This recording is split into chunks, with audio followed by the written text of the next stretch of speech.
I fucking dropped my phone? Well, I dropped it about 6 months ago, but the gnomes fixed it overnight. But I dropped it again or something, and it's fucked now. It swipes randomly, like, all over the place. I called someone on Instagram, like, 15 times replying to a message the other day.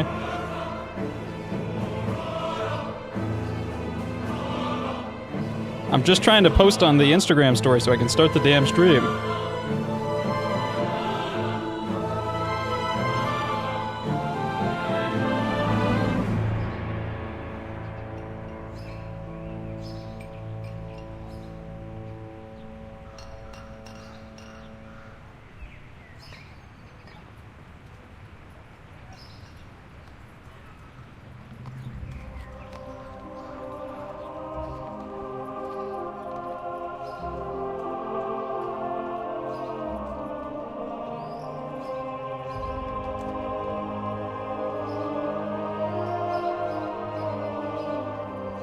We made it.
We're getting demonetized this morning, everybody.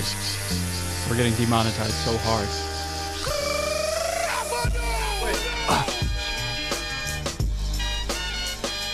Let's go! It's the Jake Don't Draw live stream super show experience. That's what it is. Registered, certified. I got it on the plates. Thank you, everybody. Thank you.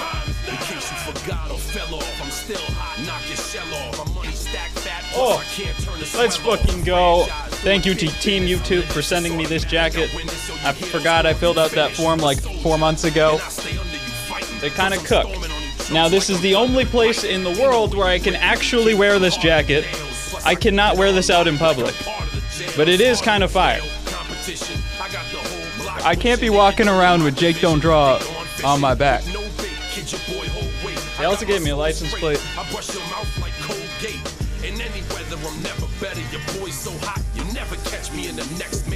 It's in this like big ass box too.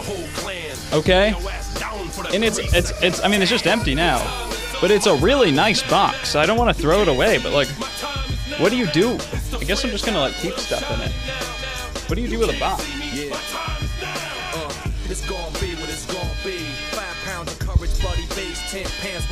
Oh, the music's probably really loud. I think I took the compressor off. That makes it better. That makes it better. Ba-ba-da-da! Welcome to the Jake Don't Draw live stream experience.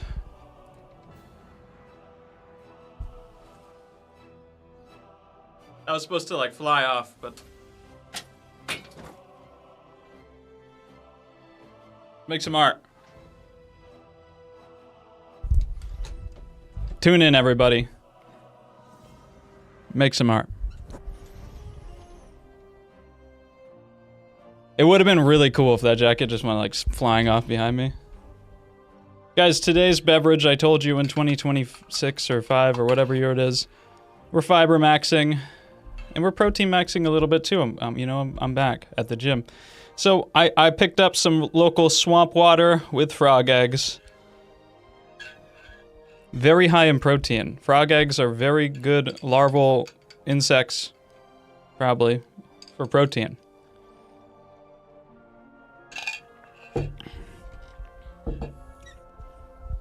How do we feel about that? I'm literally having the same? Yeah. Just two little freaking, two little guys hanging out at the swamp.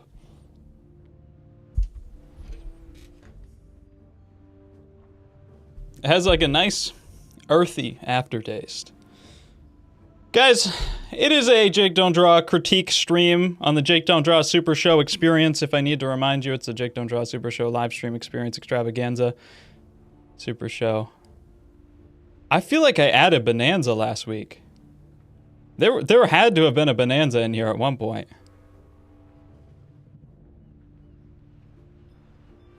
We're doing critiques today for the challenge, as we do every 2 weeks. I've never missed a live stream for like a 6-month period of my life, ever. Or almost year-long period. And we're back, as we always are, every 2 weeks. I just slammed some chicken and rice. I started eating at 2 o'clock.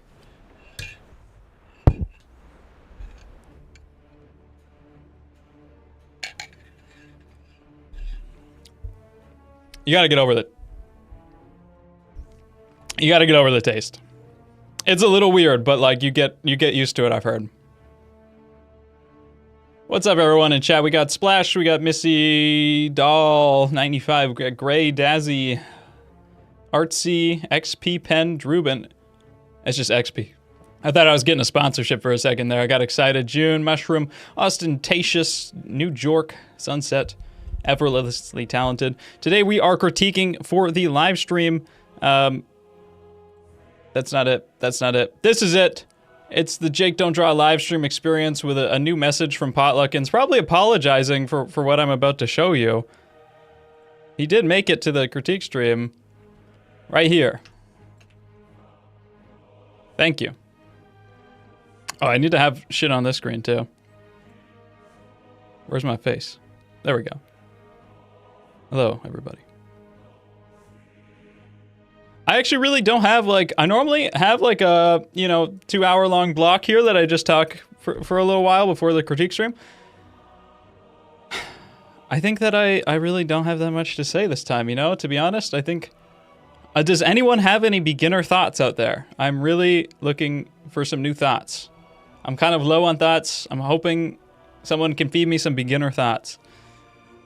So I think we're just gonna hop right into some critiques. I mean, it's never been done before this way, and that's all right. Everyone did a really good job. We're late because we had like over 60 submissions. It was actually a pretty good amount. I didn't think there was that many. I thought it was like 30 or something. I honestly wasn't looking, I guess. But yeah, it took me like way too long to organize all of them. You will be getting skipped, just by the way, in chat. You will be getting skipped, okay? It's like 60 images of the same old dude. Okay? Like, you're gonna get skipped, and that's okay. That's part of the process. A lot of you guys, I got the exact same thing for. We're gonna be in and out of this critique in like a half hour. We're gonna hit about 6 hours of Nubby's Number Factory. Oh, wait. Before we get started, yeah, I have the right to use my yap time. Let's run the Dial GG daily. If you guys haven't seen my new short, there's a new color mixing game where that gives you oh, why isn't there a daily? Is it because I haven't played one yet on this browser? You gotta memorize the color. This is like a 8 out of 10, like, I really wasn't paying attention, so pretty saturated, like bluish indigo, and then get as close as possible. I think maybe because I haven't run it. I think it was like that. Not bad. A little bit more blue. Wow, apparently that was really far off. I was talking at the same time. Not shouting out where you were playing this is wild. I hate you! I don't hate you. But like, my guy, it's on the screen. At the end of the video. It's in the video description. It's in the top comment. Reply. I replied on every platform. It's in the description on every platform except YouTube. But it's on the screen. I put it in the video. My guy. Some of you guys, you just got to do a little bit of digging. Somebody asked, Is this website free? After they knew the URL. I'm about to check because I looked. You just needed to look. Someone asked, is it free? It's faster to check if it's free than to ask if it's free. We're a do-your-own-research family. Thank you. Thank you for coming to my stream. This is an 8 out of 10, highly saturated green. A little bit on the yellow side, but like mostly there. What's up, girly pop? Nothing much. Drinking some frog eggs. We're getting an incubation of larval states in our minds. This is like so on, right?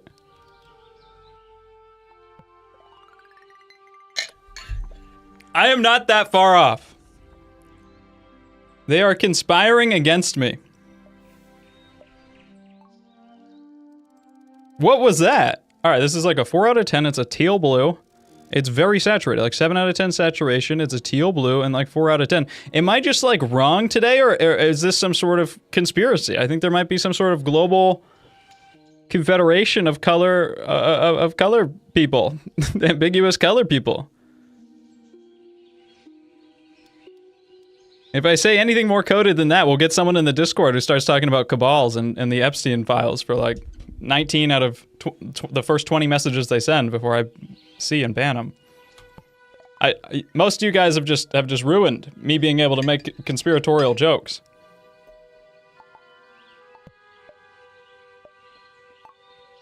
All right, we'll get started with the stream here in a second. Oh my god, it's like a 9 out of 10, hot pink. It's slightly on the purple side, very saturated. It's a very saturated day. It was a little bit purplish pink, right? It was pretty saturated. It must have been like this saturated. I wouldn't have said it's very saturated. I think I have an extremely low visual memory. This has got to be probably the worst run I have ever played in my life. Big colors taking me out. Alright, that is like a 9 out of 10. That's a blush. It's kind of a hard color. Very desaturated. It's like a very blush red.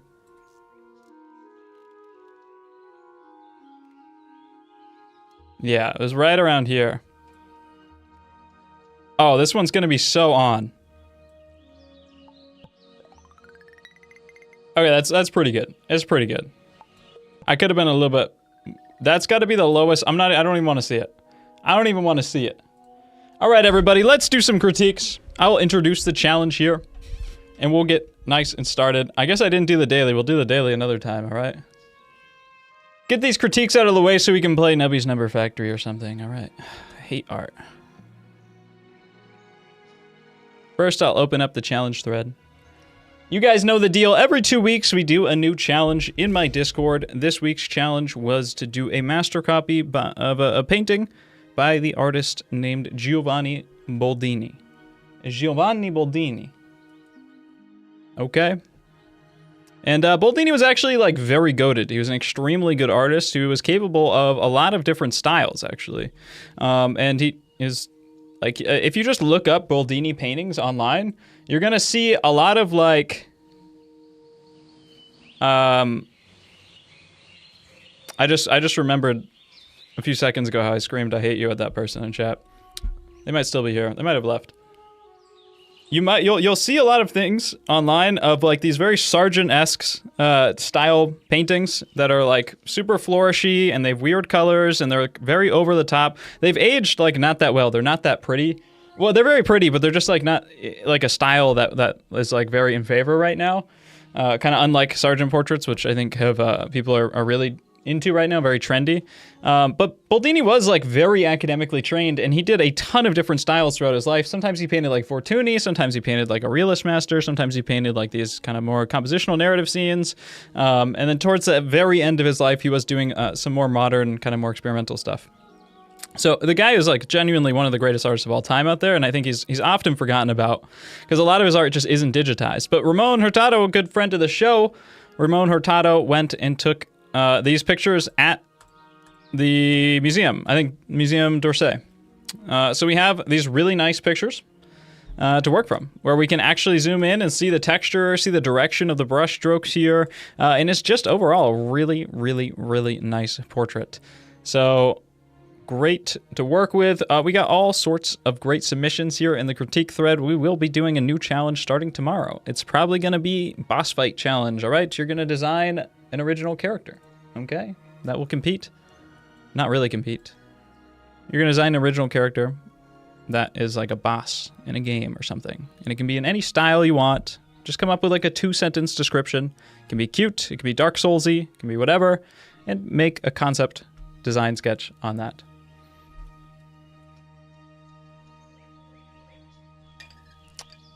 Holy shit, I'm blah in the chat. Saturation, bro. It's a good album. Just realized how bad the screen I was working off of is. Yeah, it's kind of that's kind of a lot of the problem. it's tough with the getting good color accuracy. Sometimes you can have like a really bad screen and be super far off and not realize it. Some of you guys just not super great at mixing colors. First I'll show mine. So this was mine. I got about 7, actually I got pretty much exactly 7 hours of work into it. I wanted to kind of get to 12. I'm really learning recently how to push my paintings more, how to render more, get into there, airbrush, smudge. So it is over-rendered for my normal style, but I kind of need a lot of practice doing that. And I really, you know, because there's been very, very, very few times in my life where I have like zoomed in and like really rendered anything. Normally just try to get kind of like a broad effect, but yeah, it's become something that I feel like has limited me more recently, and I need to learn how to do that. So that's what I've been focusing on. Just zooming in. Pretty much all of it is round brush and soft round brush. There is a little bit of like just a basic texture brush from Tatiana Kuprianova's pack. I like this one. Och ov ani nia achovina, something like that. My 3-year-old level Russian skills, very good. And I will show you guys also.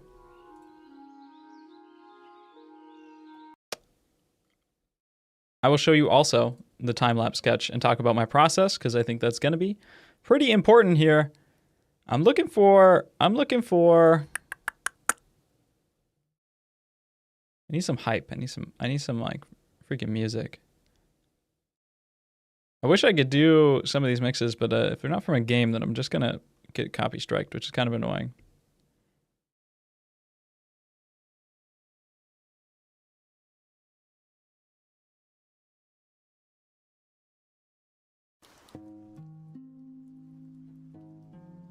All right, we're just freaking chilling today. I don't even care.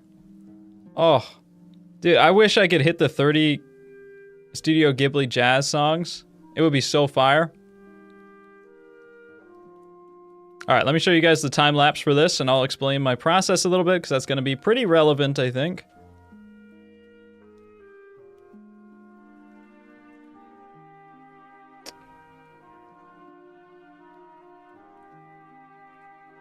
A little bit loud in my ears. I don't even have my headphones on, I just realized. So yeah, I was very happy with this sketch and how it started, because I actually got this sketch. I'll show you. I'll wait until the actual end of the sketching phase. I got here in about 25 minutes. Yeah, I was here in about 25 minutes, 30 minutes, which I was very pleased with. You know, normally if I'm moving that quick on a portrait, I'm gonna have some big mistakes. I really didn't have many big mistakes. I did kind of do like a typical, somewhat Loomis-y start or whatever. You know, it's just kind of how you would start anything. Kind of I realized a banger circle though. I did kind of kill this circle. Basically, basic stuff. I tried to just keep it really loose and gestural. I do have a habit of kind of making the eye out a little bit too far, the distance between the eyes. I always make them too far. We all have little biases and habits like that. So, you know, you just gotta, if you're aware of it, that's pretty easy to fix. So I just kind of bumped it in a little bit. And yeah. Then I went in, and the next step of the painting process is to kind of just lay down, the French would call it, the demi-teinte, which is kind of the like general tone, the general half tone. the overall tone. So basically, you just want to assign every group its own tone.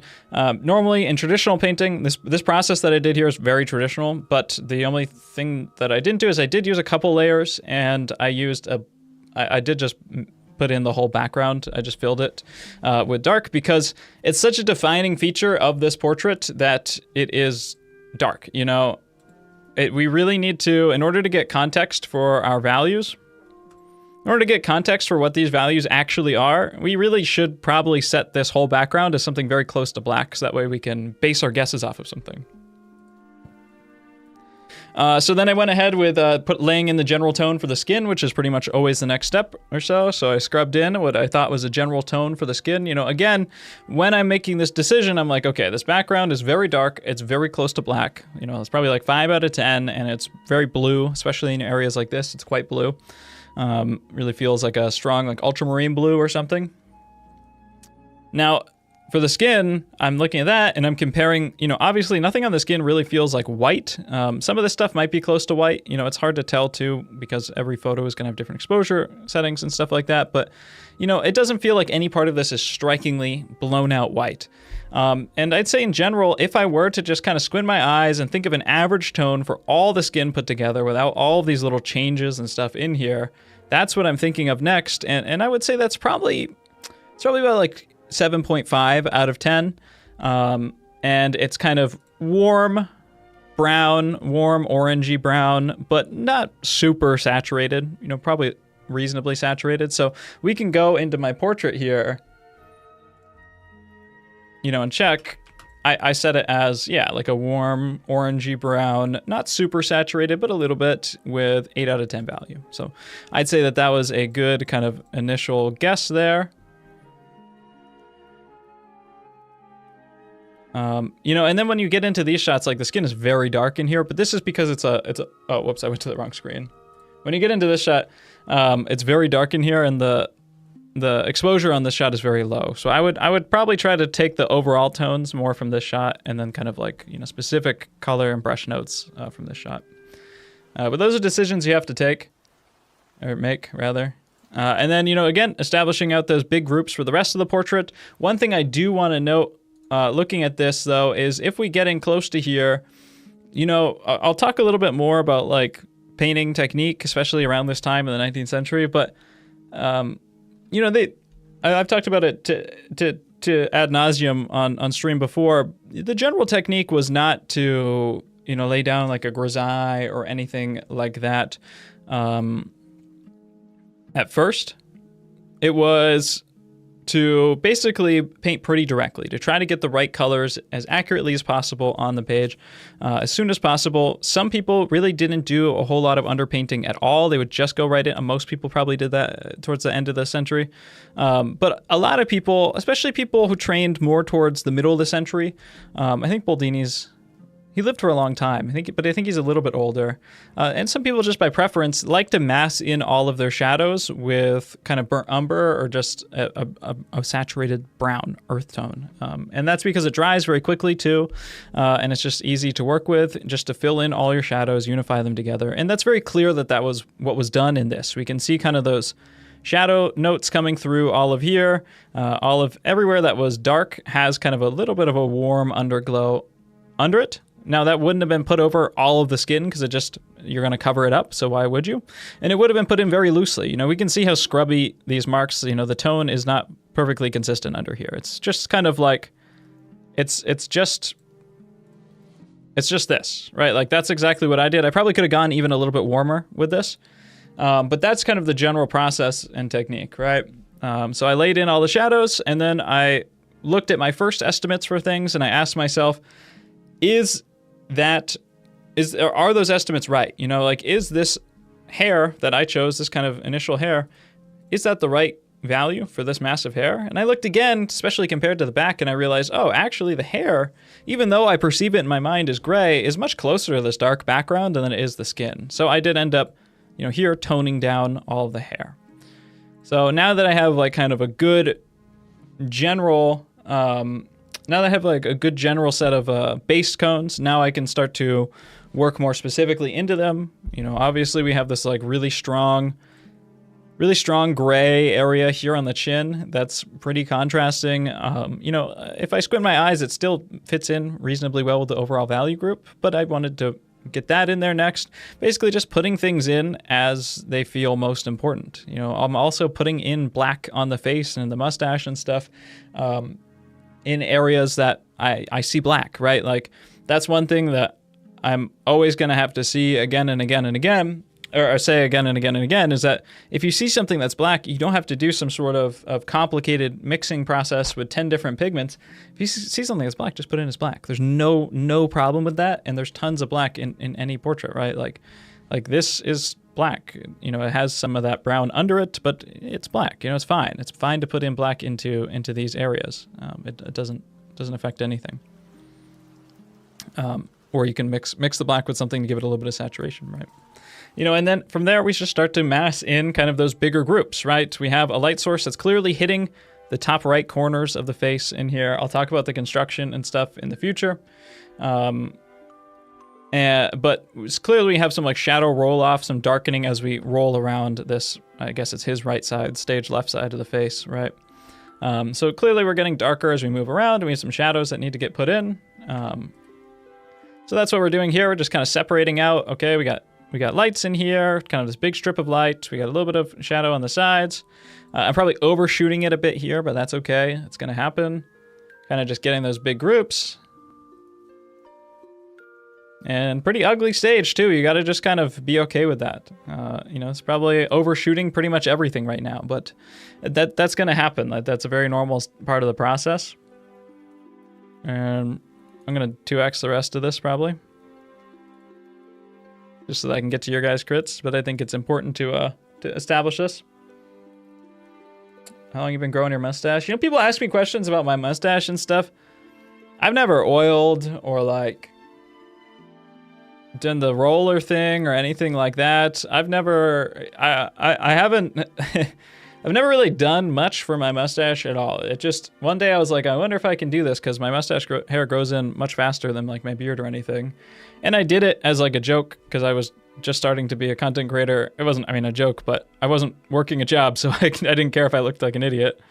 And it ended up growing in thick. If you guys try it and it doesn't work, just, it's not for you. And that's okay. You know, everyone's got different strengths. Don't try to force the mustache though. That's my one advice and tip for you guys. I've had it for like over 2 years now, though. This painting is like Chad Jake. If I can look like this, first off, Chad Jake is just that's just redundant. Second off, if I can work like this, or look like this when I'm like whatever, how old this guy was, probably like 50s, 60s. His hair's pretty gray, probably closer to 70. I'd be happy. The guy's looking good. Although the Manet portrait of him is a little bit more scarred.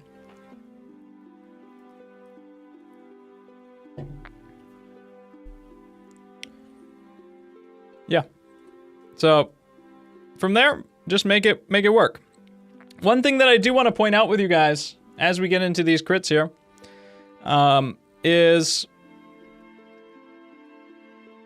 let me save this. Portrait master copy crit stream compressed. One thing that I do want to get into you guys with is I see a lot of you guys when you're working in these processes and posting your time lapses, which I'm really happy about, and it's nice to see. I'm seeing a lot of you guys are just like, you are abusing the hell out of the liquify tool. And I think using the liquify tool it's okay. Personally, if I'm really trying to do a study and trying to improve, I probably wouldn't touch it, and I would just accept mistakes at some point and try to do an accurate drawing. But I see a lot of you guys really like constantly throughout moving everything around over and over and over and over and over again. And it kind of hits this point at the end where it's like very correct, but then you submit it to me and it just feels like, okay, what do you want me to do with this, right? Like, you know it's correct. You probably overlaid the photo or just bumped it around like a billion times. You know, like what are you getting out of this? Like if what you are aiming for is me to tell you good job, then you know, maybe it's an effective strategy. But I think for learning, it's not the best. You know, same thing with the color picking, color sampling. Let me drag the actual reference photo into here.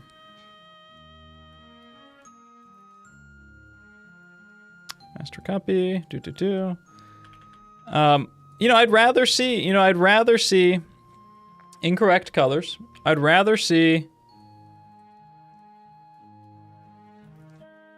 some wonky proportions than to see something that's like clearly been pushed around until it's like 100% accurate. Because I just don't have anything to tell you, right?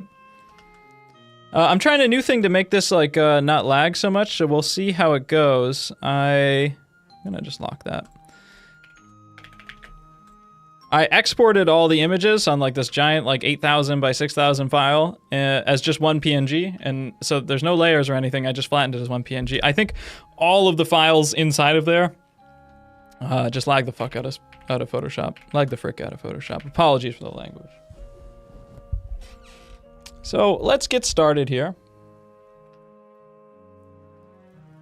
It's hard not to fix something with Liquify once I see it. I could just draw over it, I guess. Yeah, you should draw over it, right? And you should fix those things to the best of your ability early on. That includes, you know, taking a break, walking away, stepping back, you know, because if you don't practice that, then you're never going to get better at that, right?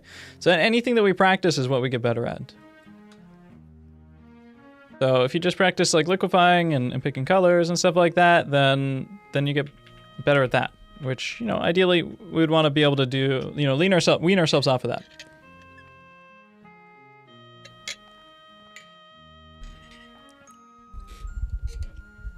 Liquify tool is my linseed oil. Mane seems like the patient zero. Make your subject look like shit, aka every modern life drawing class.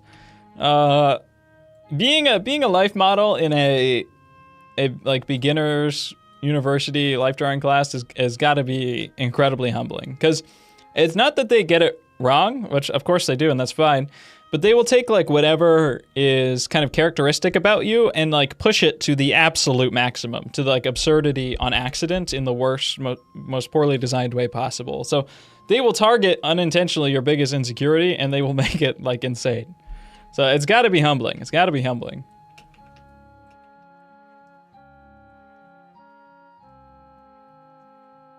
They would be drawing my wiener as 10,000 feet long, because it normally stands out a little bit. Just something to think about, everybody. Welcome to the Jake Don't Draw live stream super show experience. I'm your host, Jake Don't Draw, and let's start this critique stream. Cool. You know, these are unofficial rankings or anything like that. So there's no kind of specific thing going on here. The skill levels, of course, you know, from the bottom to the top in some general way, I think like things are improving. But a lot of you guys might feel like, oh, you're significantly better than the person to your left, or whatever. It's really like kind of just stuff I generally want to talk about at the same time. It's not like super hardbound by skill or anything like that. And this one's like pretty unique. Yeah, there's a lot of unique problems, or a lot of people manifest problems in really unique ways. So you might have a problem, the same problem as somebody who I think is much lower in the skills spectrum or whatever. But you guys still have like a similar problem, so I want to talk about it at the same time. I remember one of my first life drawing models. That was the most remarkable thing. I remember one of my first life drawing... you guys make me sound illiterate. I can read. I remember one of my first life drawing models. That was... Oh, they're talking about the penis. Okay. I didn't know what that was.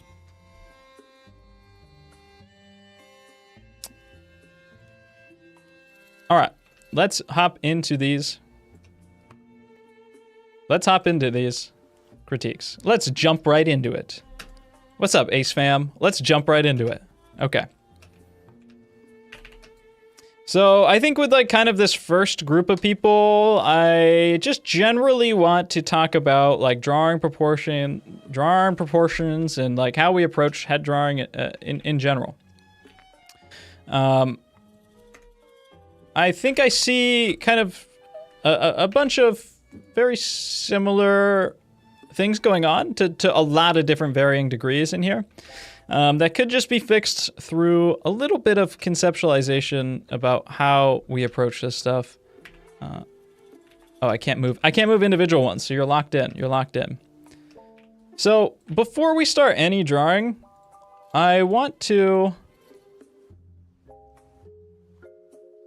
draw. Before we start any sort of drawing or painting or something we're going to work on for more than like 40 minutes, I want to like encourage you guys to start a practice of just sitting down and just looking at what you're gonna draw, which sounds kind of crazy. You know, it sounds kind of simple, but a lot of you guys, I think, are starting out and you're not really looking at it. You're just kind of immediately jumping and putting down a lot of stuff on the paper. You're trying to kind of do a lot of things at once, and what happens is we just kind of get these weird mistakes that emerge from not properly observing in the first place and not taking breaks to step back and double check things as we move deeper into the process.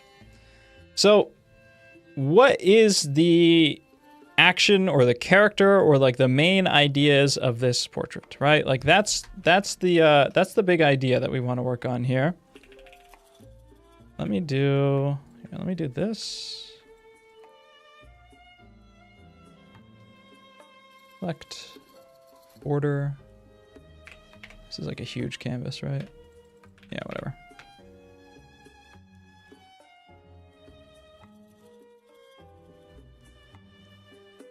Contract. 15. Select. Inverse. Nah, we ain't doing that. Okay, there we go. So if we were going to make a portrait of this guy, you know, what are we looking at? Well, one thing is that we can kind of imagine ourselves like actually being the painter painting this guy, right? The guy who's painting it, Boldini, is up here, and his model's probably sitting on the ground, kind of like where you guys are, or sitting in a chair. And it feels like we're kind of looking downwards at him, right? We can see, we know that because we can see the top of his head, right? You can't see the top of the head of somebody who you're looking upwards at, right? If they're above you, you can't see the top of their head. You can only see the top of their head if you're looking downwards at them. So clearly, we're kind of seeing a downwards look at him. It kind of feels like we're coming in from this 3/4 angle, about the same angle, honestly, that the light is coming from. Maybe the light's coming from like a little bit over the top. We can talk about that more later. We got this, 3/4 angle, head turned to the side. We're seeing much less of this right side of the face. And there is like a slight tilt. You know, maybe, obviously if we were to hold like a plumb line or something, I can make my...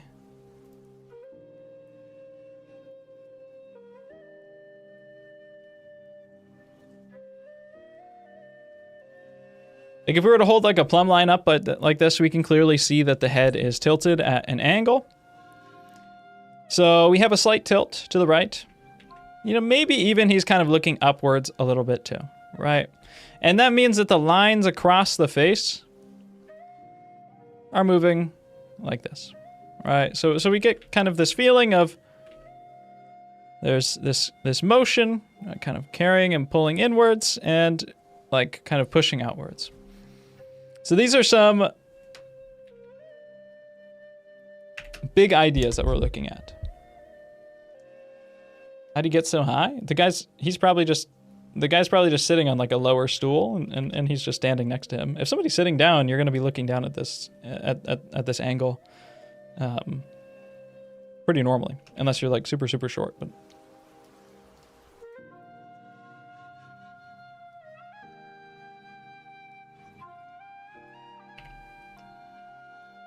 he's probably using a mouse, like a little mousey. Okay. And if we were to do, you know, we can start our portrait in like a bunch of different ways, right? If we have kind of a defined canvas size and we really want to match this exactly, you know, we could look and say like, okay, this is this distance away from the top. We, you know, are about like this distance away from the side, maybe like this distance away from this side.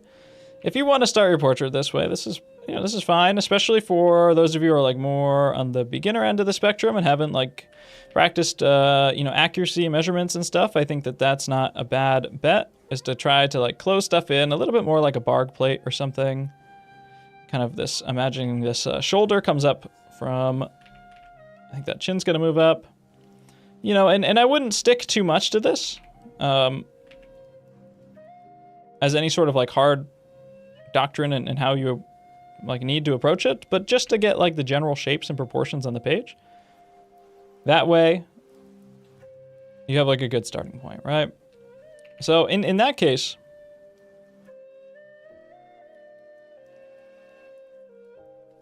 you know, maybe you have something like this, right?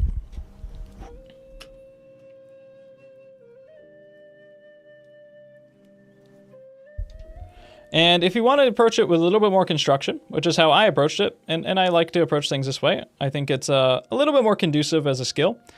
We can think a little bit more like the Loomis method or something. I like approaching things a bit more constructively because I think it just gets you in the right mindset to approach details later on, or more secondary ideas later on. I also think that it builds out a better skill set for being able to do a broader application of your skills with art. So being able to do stuff that's more imaginative or you know, designed. A couple frog eggs to really get me going, right? So we have our, you know, general cranium, right, with the Loomis method. This is a 3/4 pose, so our center line is going to be kind of closer to this side than it is to this side. If he was looking straight at us, the center line would be straight down the middle, but it feels like we got this much negative space here for the center line. And we want to really make sure that we get this tilt right. So I think I could straighten my tilt out a little bit more. You should double check this tilt. And what you can do is hold your pen up to the reference. You know, hold your pen out in front of you, match the tilt of the pen to the reference, and then move it over to your drawing. And now I feel confident about this approach, or this angle. Okay. So there we go. We'll have, I'm not going to stick to like the Loomis method stuff like too strictly, but you know, we're going to have a brow line, we're going to have a nose line, and we're going to have a chin. On the ideal proportions, this would be equal. I think this looks a little bit small. I would take my time to double check this too. If I were you, I'll check on the reference. Is this equal? Equal? Yeah, I'd say the thirds are about even. So this distance is equal to this distance. Let me check mine. I'll just check it properly. 222. Yeah, okay, I like that. And that third ends like probably here, but the hairline is a little bit back. So, you know, the hairline's a little bit behind it, right? And you'll note too that with this line, I'm not just going like this, right, and flattening out the form, right? I'm like wrapping around this ball, around the sphere. Okay? Yeah, the frog eggs are high in protein and fiber. I get them from like the Amazon rainforest. They ship them in. You can buy them on like eBay or some other place. They're preserved pond larvae. That's the official name. It's more than just frogs, technically. Here is, I'm actually just gonna continue. I'm kind of just seeing that this connects over here to the hair. So I'm just gonna like continue this line as well. All right. That's where that goes, right? As we hit kind of the back of the head, we're gonna have some hair over here. This is already where we've established that hair.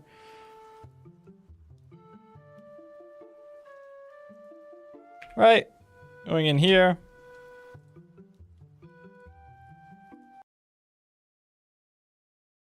Just not fucking with the Zelda music, man. I'm in a music drought. I haven't put in any time recently into thinking about game music. Guys, there is a new YouTube video coming out. I just want to tell you. The last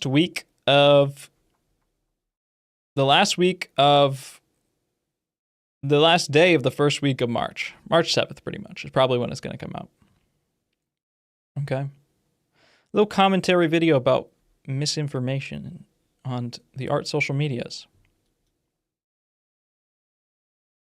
Hair was a little bit troublesome for me to draw. Yeah, that's because hair is incredibly complicated. And so the best way to deal with something that is incredibly complicated is to not, right? That's kind of the mindset we want to take here, right? So we just want to simplify it as much as possible. Here's our center line. I'm seeing that this feels like a little bit too much space compared to this. So I am probably just going to like pare this in a little bit. Yeah, that looks fine. Try to capture some of that shape. It's got this like very rounded like point to the chin here. That jaw sweeps back up to here.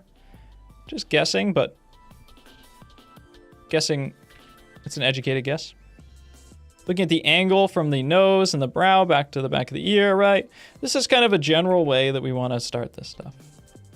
And at every stage, especially if you're a beginner, you are going to have to kind of step back, take your time, ask yourself, does it look like this? You know, like if I get my proportions really off, you know, because I make a mistake, because everyone does, and it looks like this, I need to take a step back here. Did I spell something wrong with the stream title?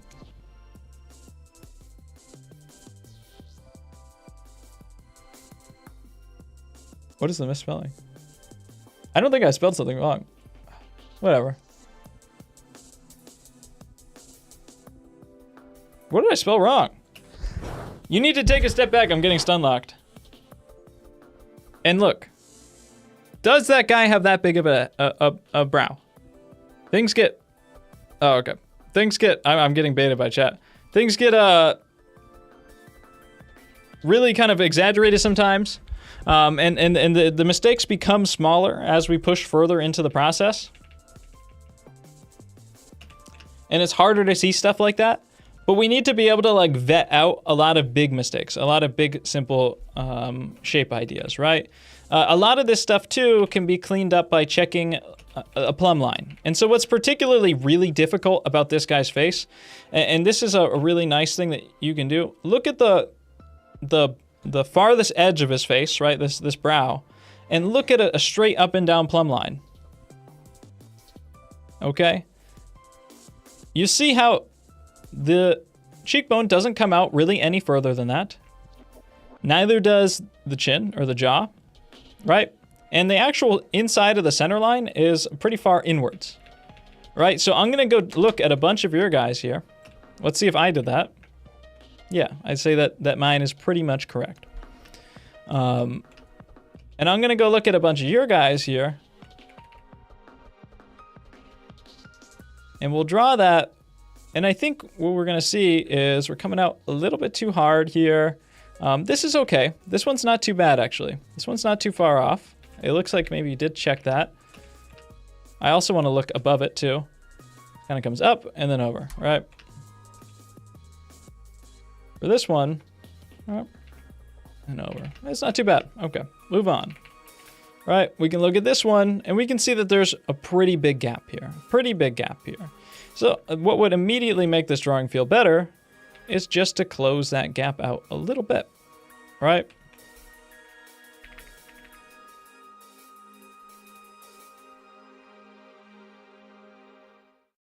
And, you know, there's other issues in the drawing. We'll come back. But that is immediately going to make it feel actually a lot better, a lot more reasonable. I should grade them all like the Chinese art teachers. 51, 53, 54, no, 50, 55. I don't get that rating system. I think I saw someone explain it once. It's kind of, it's very confusing. They're all getting 50s though. They're all failing. Cool, so I want to keep checking that plumb line on a lot of you guys. This one's kind of straight down. So this chin really needs to kind of pull in and tuck in a little bit more here. Give a bit more turn to the face.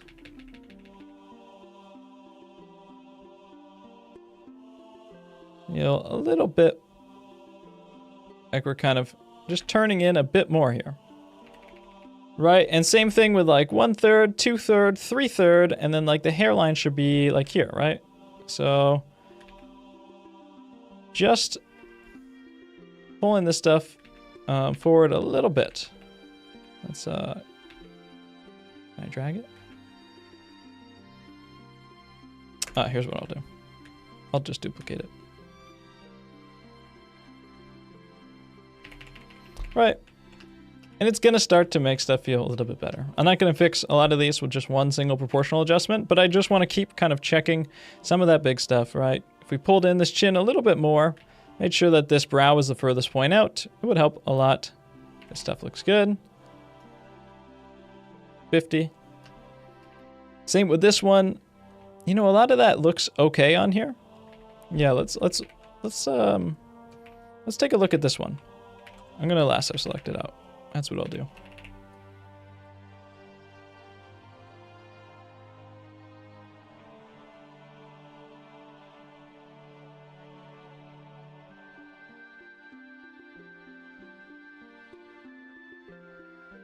So actually, I expected that plumb line. That plumb line measurement it's reasonable. It's not too bad on this one. So then what is causing the issue on this one? Well, we've talked about kind of our basic construction here.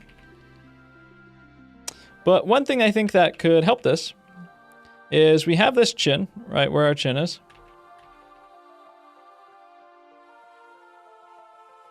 And I really want to feel like when we're using our marks and our lines, our paintbrush, anything, we feel like we're wrapping around the form. We're going across a 3D space, right? And we're a little bit flat over here because the chin or the jaw comes out like this, right? These harder lines will help with that. Here. And then let's get our center line on here. I think that's going to push this out a bit more. Bring this in a little bit more. And also, we have this alignment, this alignment, this alignment. These alignments are all going to be the same. Here, here, here.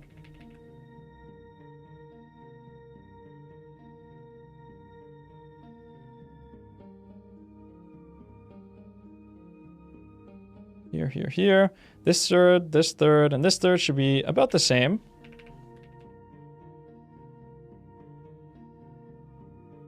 So I'm gonna bring this in a little bit and just bring this whole mustache looks like it can get much larger.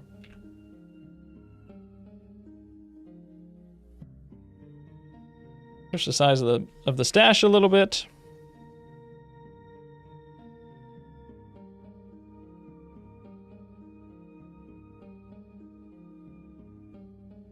And I'm just gonna push these kind of like eyes like a little bit further back. But it's not, and then I actually don't think the face is too far off. Not as far as I thought, but just like kind of pushing some like harder angles on this stuff really does help a lot. Keeping more straight lines in here, it makes things a lot stronger and a lot easier to keep track of proportionally, right? So we bring it to this level. And then one more thing that I want to pay attention to, especially during these early stages for everyone, is like the shape language of stuff, right? So this is like a very boxy, squarish shape. This is kind of squarish too. We have these angles like this around the outside. We can kind of generalize them even more like this, right? And you probably do kind of have that big angle shape in here, but I'm not seeing like the same level of shape language, right? Right, so I want to see kind of this boxy shape like this. And I'm probably going to bring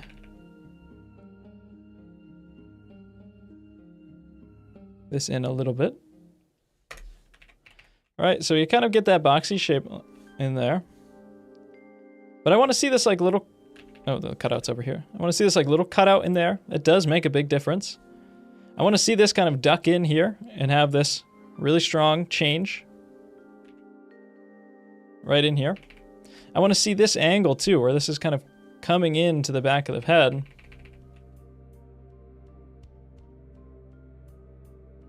Maybe a little bit much there.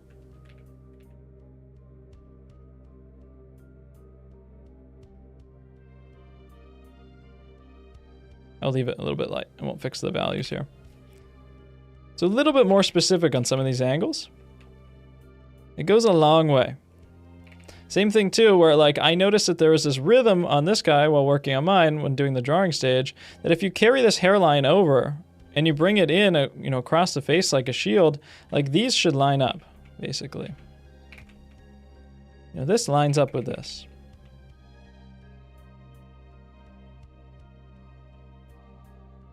I'll talk about values and stuff with other people. Plenty of other people to help. And that will apply to you as well, of course.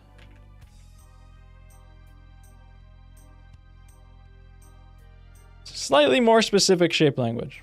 I think it goes a really long way. Maybe don't be afraid to get those shadows in much darker. You know, kind of general shadow massing versus too many specific details. Helps a lot. And I think you're on a much closer path to success here. And it wasn't that many big adjustments. There really wasn't any big adjustments.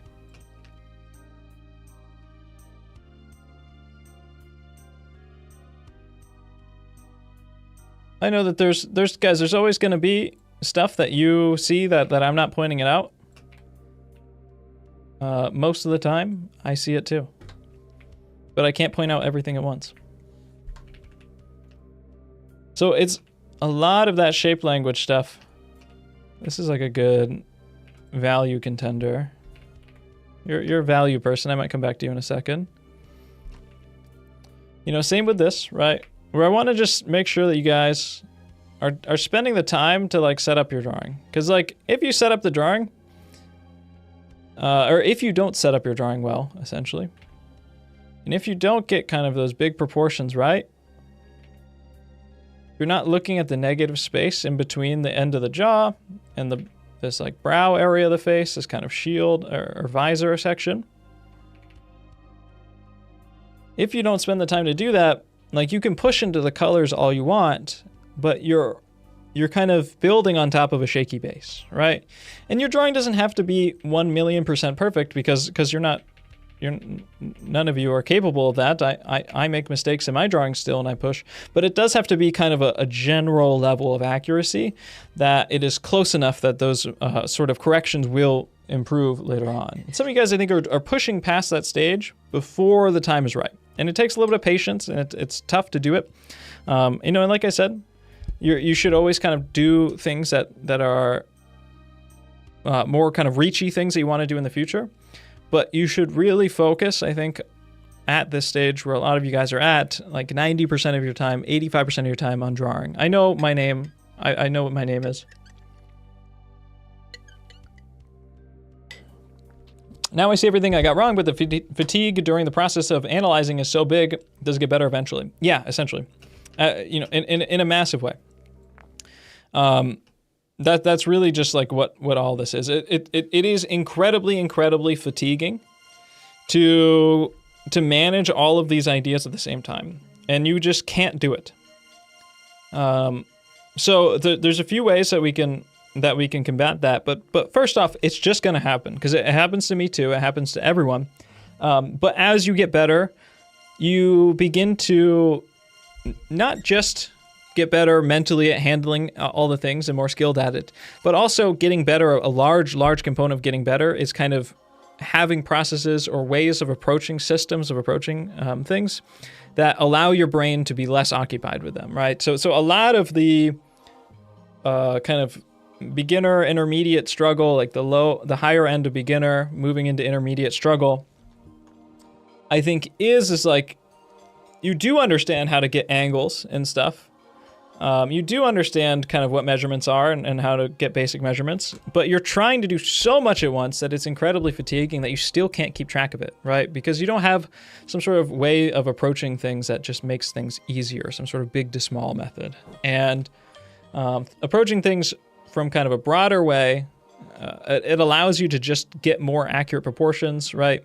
One thing that I've really seen in the past year or two is you can do your angle measuring all you want, and it's really helpful, especially, and you should all become skilled at it probably first.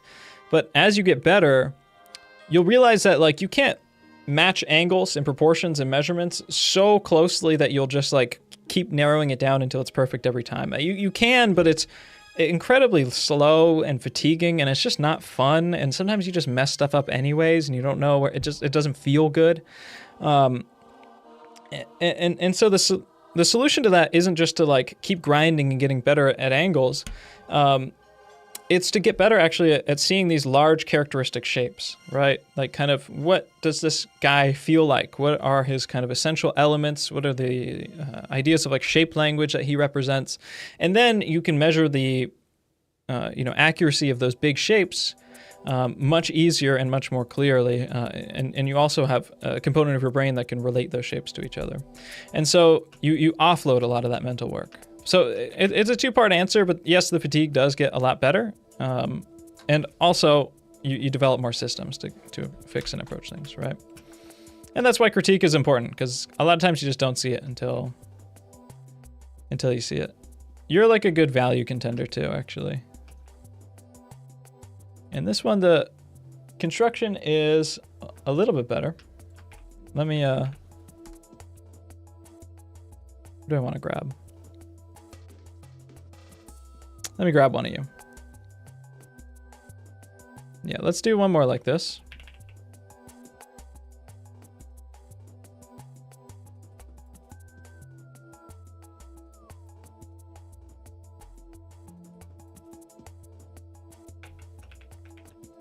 Put on another layer.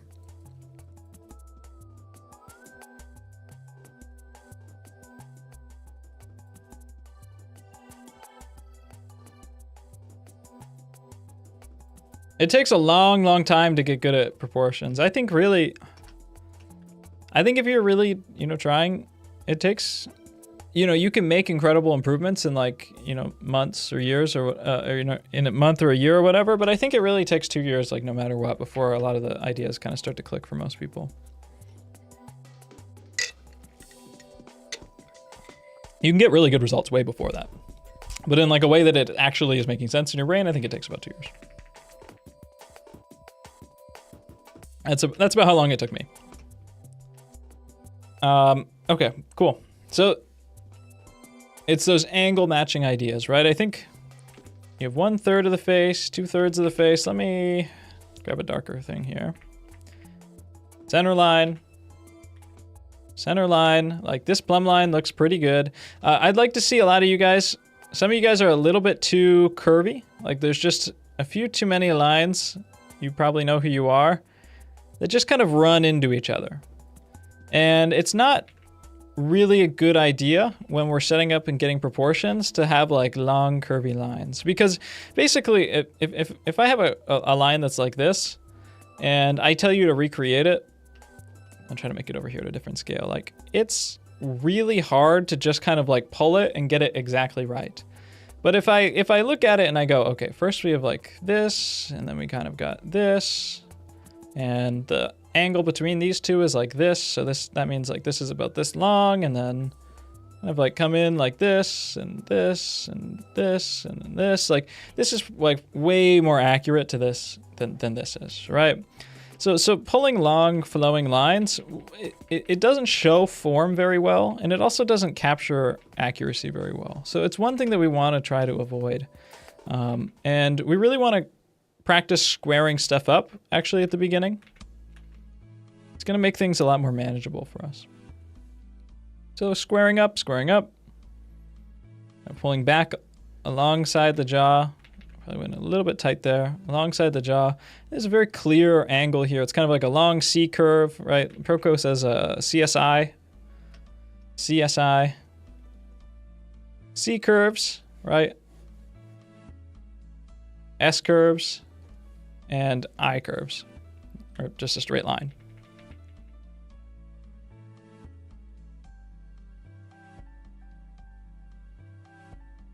So let's just simplify this stuff, right? Like let's just simplify it, and we can add that complexity, that detail later.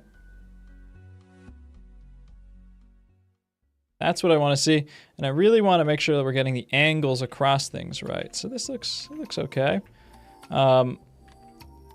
But we don't want to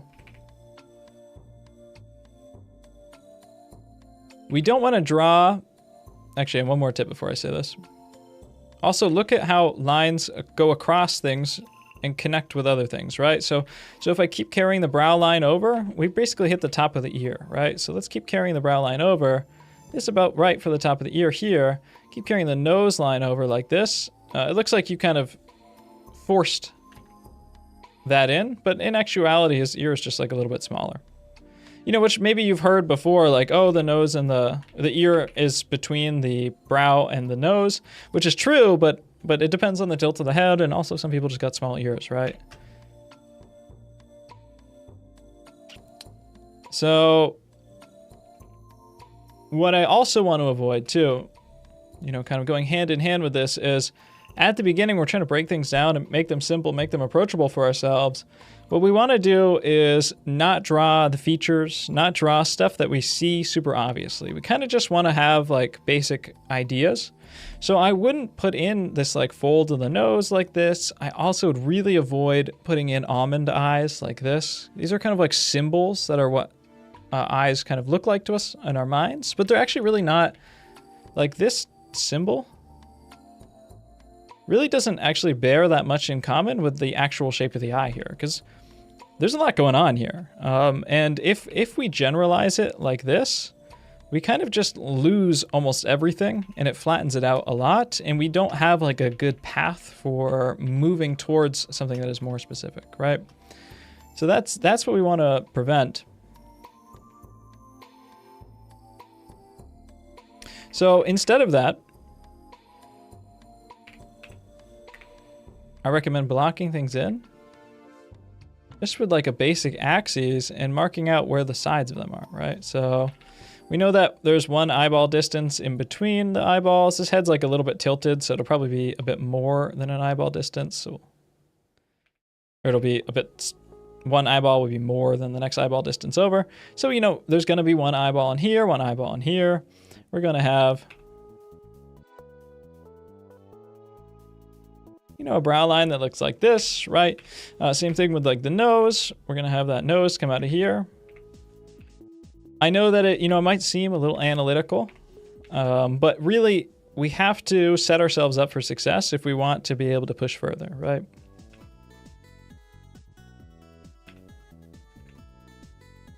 Get a little bit more specific. You get like the bottom of the nose.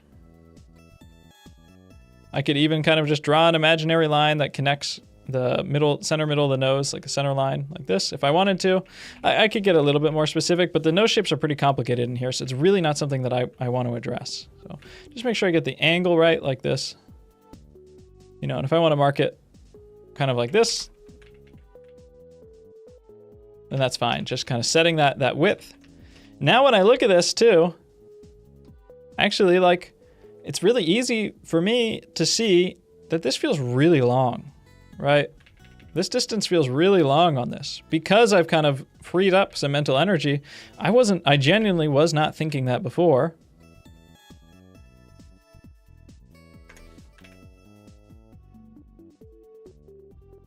But because I have like a bit of mental energy now,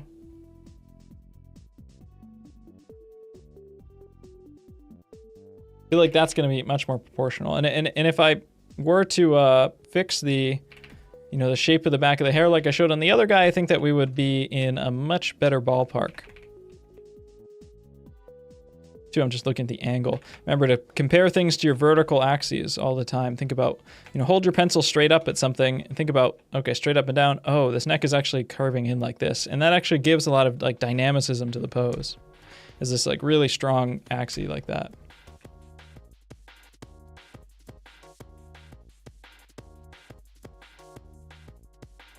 I really want to draw for that long, but I have practically zero motivation. I'm trying to learn the basics again. It feels so hopeless. There's never clear tutorial on proportions. I think you really got to just enjoy, you know, learn to, you know, of course you got to look stuff up, but you're going to have to make a lot of bad stuff. Enjoy the process of learning new things and trying new stuff. And, you know, do barg exercises and stuff like that. Just enjoy the process of looking at stuff, seeing something that's wrong, improving your skills. Like it's not going to look good for a while. So I wouldn't base your motivation off of that. Your motivation just needs to come from, you know, actually wanting to enjoy and improve these things.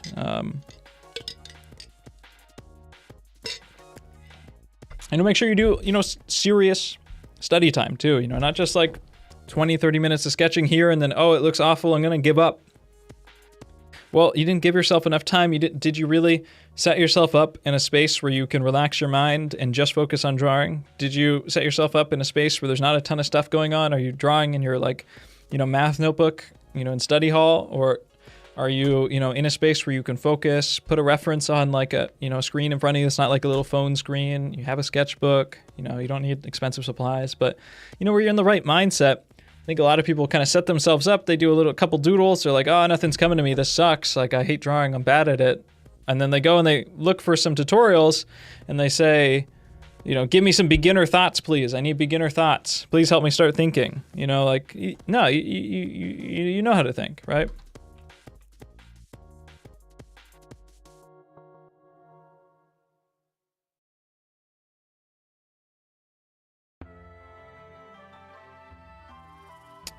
Cool. So it's a lot of the same kind of alignment, construction, double checking, that type of stuff.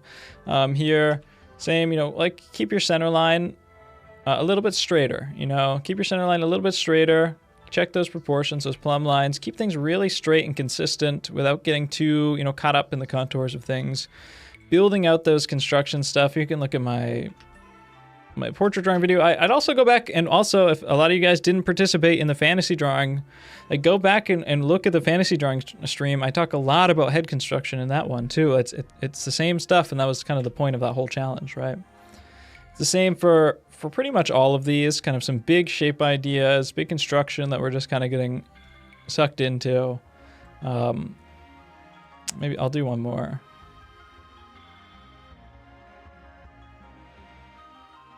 From this category and then move on.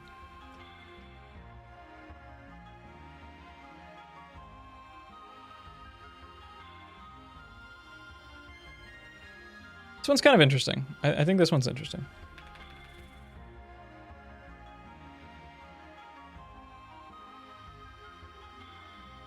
Yeah, you guys got to remember too, like the comment I'm reading is Loomis method's harder to use for certain face, so it's also just relying on your own measurement. On your own measurements, not just on the method. Yeah, you guys need to remember that the Loomis method is not a method. It's not real. The Loomis himself did not invent it. He doesn't say in his book, this is the method. It's not a method. Like the way that we think about things, I think in the West, in the Western world especially, but just as a more like modern society is that, things are very pragmatic, right? Like things are meant to be very systematized. They're meant to be very process-oriented because that creates efficiency. It creates, factories. It creates products. It creates, there's a lot of, strong benefits to being very systematized to things. But the downside is that you get this situation, right, where it's like, can I please have some beginner thoughts, right? Where instead of actually thinking about something, we're trying to learn about how to think about things. Instead, we're just looking up the tutorial on how to start thinking, and we already have it inside of us, but we don't practice using that a lot. So the Loomis method was never meant to be this sort of method that you could just extrapolate onto anything that you want. It's just a way, it's just like, hey, there is a simple form inside of the head of a sphere, and there are proportions. Right, people have been doing this since the ancient Greeks. I think it's really funny. I made a tutorial where I showed how to break down the head into 3 parts, and I got a lot of comments on that video that were like, "If you're gonna just steal the Loomis method, then at least credit him." Motherfucker, people have been doing that for hundreds, thousands of years. Everyone knows this. It's very, very simple. Raphael. And Raphael has drawings that are Raphael has drawings like this. He's got all sorts of heads with that sort of indication under them.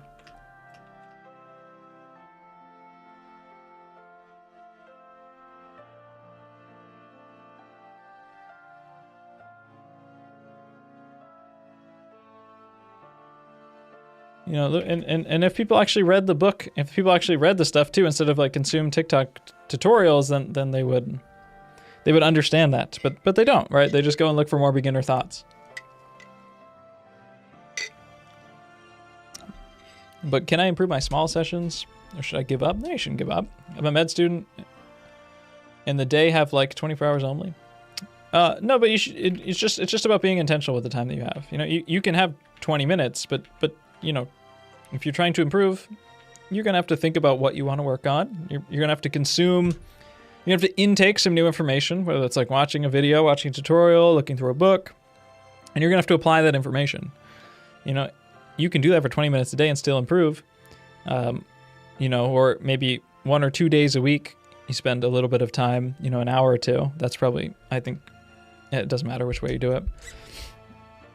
You know, if you don't have that time, I don't know, you can just do it for fun, right? But you know, if you're not like consuming new information and practicing that information and being intentional about it, then you might not improve all that much, and that's okay if you're a med student. You know, you have to like save people's lives or something, right?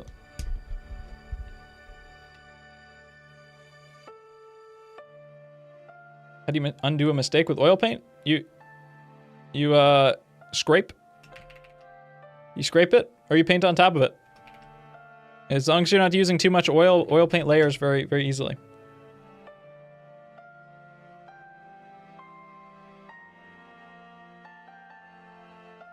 Okay. Cool. Yeah, this one, it's like a center line. Look at the center line, right? Center. Find this kind of like big angle here. And find this big angle here. And, you know, it's like kind of on there, but remember, if we have a center line, guys, when we're building and constructing things off of the center line, we're building, right? Like, if I put down, let's do this. This is kind of interesting. I've never thought about it this way, but let's try this. I am building a fence.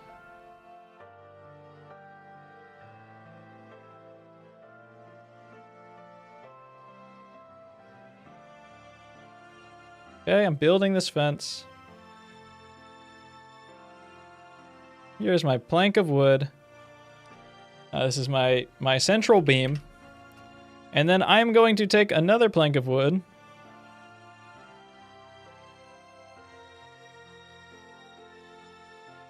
Okay. And I'm going to nail it. A little bit big for a nail.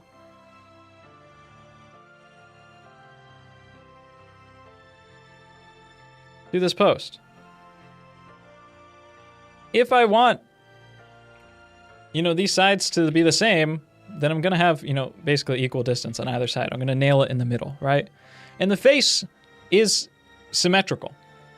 Okay? Like, obviously, when faces are not perfectly symmetrical, if you put a mirror filter on them, like, obviously people have asymmetrical faces. But that's kind of the framework that we're building off of, right? It's much easier to make a symmetrical face and then kind of just, you know, use your eyes to make the slight differences that you see in the model. But we're still kind of building things somewhat symmetrically. Maybe just our pieces of wood aren't that even. We're still gonna nail them in the middle here, right? So when we are building something, let me make this a bit more high contrast so you guys can see. And we make this is our central beam like this. And then when we nail a piece of wood onto it, like this, we're coming out and we're hitting one side. We're also hitting the other side. Now we're just in a 2D space that is getting foreshortened. So this side is going to be a little bit shorter than this side, right? Like this side is a little bit longer. This side gets a little bit foreshortened, right? So you kind of have this, right, where you come down and you hit like the center and you have like maybe a little bit of width on your right side, but there's nothing on the left side, right? And so you're kind of connecting the face awkwardly. Whereas here, we're connecting up, like if we were to give this a bit more like this, it would make a lot more sense, right? Same thing here. You know, if this is our center here, we're gonna have equal distance on either side, but a little bit less on our left side because it's getting foreshortened, right? So this feels like it's a little bit longer on the left side than it does on the right side, or even, right? Same with like the distance to the eye. Look, the distance to the eye is way, way, way, way long. Like these ratios, they should match up, right? Like, right, we get like this to this to this, you know, roughly, right? Like we don't need to like break out the protractors or anything like that. But I think if we were to like bump the eye into this realm, and then bump the eye into like this realm, maybe a lot closer. And that there's these let me draw something for you guys. Can you combine two methods together? Yeah, brother, like this is what I mean. It's not combining two methods together, it's drawing. You're just using two different tools. Well, let me ask you this question. Can you build a house with both a saw and a hammer? Yeah. Yeah, obviously you would always want to use both, right? If I'm gonna make a table, if I'm making, fine jewelry, then I have a special tool, a set of jeweler's tools I'm gonna use on that. But if I'm making a table, then I'm gonna use my saw and my hammer, and if I'm making a chair, I'm gonna use a saw and a hammer, right? So there's kind of like a big set of tools that you can use for like pretty much everything. And then if you're doing specific things, then you have more specific tools that you might want to use for those, right? And in general, it's even more broad than that. Oh, what if you combine the three methods? That's where everything breaks. That's actually where you need to go study. You need to go study Bomis construction, drawing the human body. Okay, let me draw something for you guys. Yeah, you need to follow, if you want to combine 4 methods, you need to follow step by step. Exactly. There's a specific outline that's made. Standardized drawing, step by step. Like guys, this is a creative task, right? It's the worst circle ever. All right, very good. Here's our circle. Here's our center line. Let's take like a little bit of the left side off. We'll just kind of make this a 3/4 head. Here's our brow line. Here's our nose line. Here's our chin line. Connect up our jaw. Here's our ear. Here's our brow.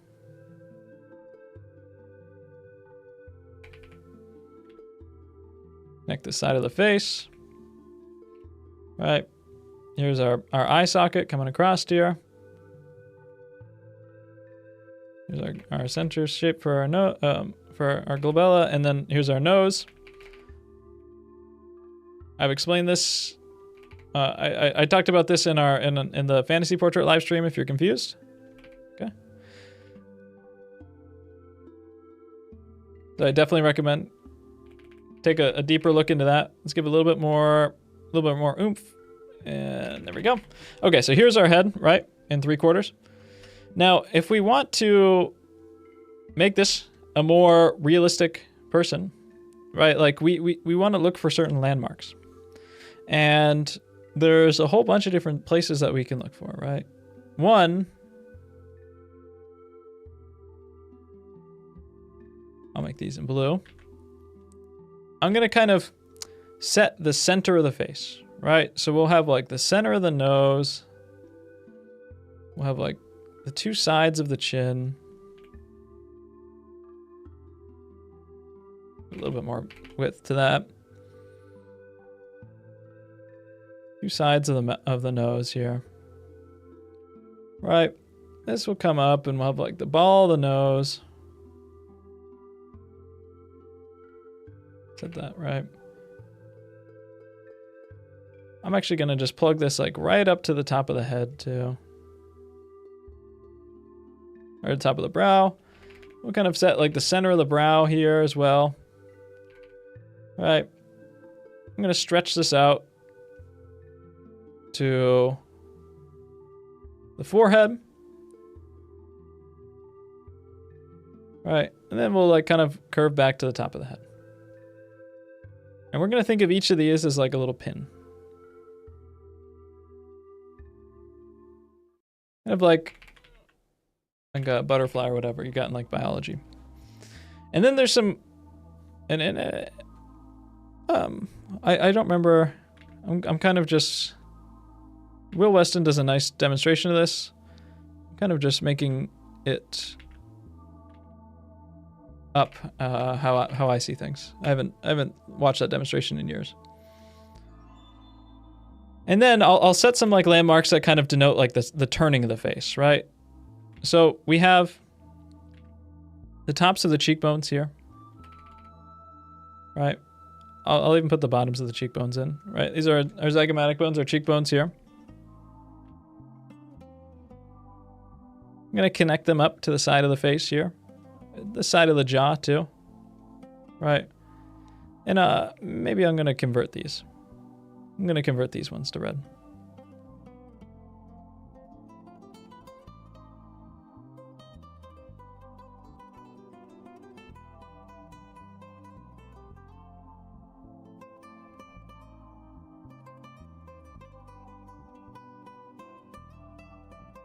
Okay. So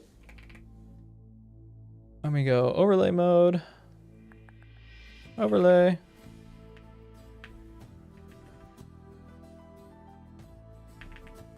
We have the front of the face. We kind of have like this central strip of the face that we could call the front of the face, right? And that's what we have basically in blue here. Let me get a good pure blue. And we're always looking at these different landmarks of the face to kind of base where we are. And I'm going to put like the far away side of the face in green. Right? So basically we have the front of the face, which is this very pronounced like strip right down the middle. My lighting is actually really good for this. Like if I'm looking kind of like straight ahead here, you can see, especially if I turn down one of these lights a little bit.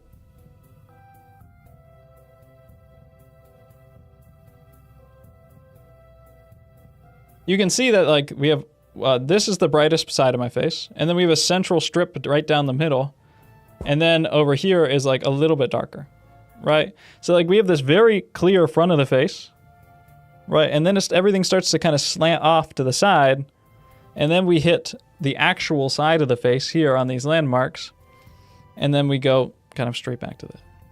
And we always kind of want to be looking at where we are on the face to make these estimations, right? So because the light is coming from over here, it's that slanted off. It's this section that is the brightest on the portrait, right? And that starts to get slightly darker, stays pretty neutral, and then it starts to get much, much darker, right? Right, much, much, much darker, slightly darker, the brightest, right? Slightly darker, and then it gets darker around to the back where we can't see. We always want to be kind of pinpointing these different landmarks. Here, the edges of the brows, the tops of the cheekbone. Oh my fucking God, I'm not showing it, I'm sorry. Center. Two sides, right? I'm sorry. I was just mocking y'all. Center of the face, right? And on ours, we are getting a light source which is hitting kind of this side of the face, right? This side right here is what is actually being hit by the light, and then it gets slightly darker as it hits this set of planes, and much darker as it hits this set of planes, right? And we can see that like really, really easily on this, right? We see this side right in here, the slanted off side, that's what's catching the light. Then as we get to the middle, it's starting to turn away, getting a little darker, but staying pretty neutral, and then rapidly turning away on that far set of planes, right? It's the same exact thing here. And we're using our center line and these little landmarks, these pins, to kind of try to set stuff, to set the angles between, and to actually kind of construct our face like we are with this, right? Like this.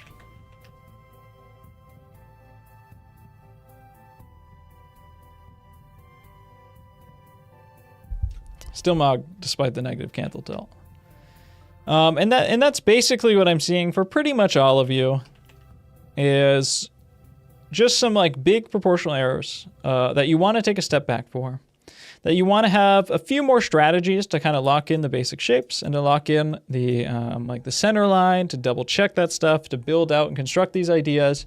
And if you kind of practice that and also institute some like checks, getting up after 30 minutes or getting up every 30 minutes, then you're going to massively improve at this. It's really just, a lot of it is just patience and time. And I know a lot of you guys want to just rush into the painting and stuff, but it's that matters the most. And you know, if you have really shaky construction or really unbalanced construction, then things are really hard to build on top of. It's really hard to build the underlying structure while also building the overlying structure. Some people can do it, but they're normally very skilled. The sketch size is whatever. If you're using an A2 page, try to take up the whole page. Basically, when I'm drawing a portrait, I pretty much always draw a portrait like a little bit less than life size if I'm going to do like an actual study of just a portrait. So that is, about a full A2 size of paper is like a face. So I pretty much do, about a full A2. This big for a portrait. You can do it bigger, but drawing portraits bigger than life size is just time consuming and it's a little bit difficult and stuff. Okay, very good, very good. So this is kind of nice. Now that we've kind of established those construction ideas, I think we can go through a lot of these much easier. Oh my God. I'm checking on the stream. All right, very good.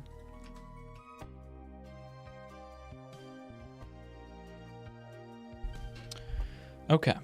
So these people have reasonable proportions, but a little bit better understanding of form here.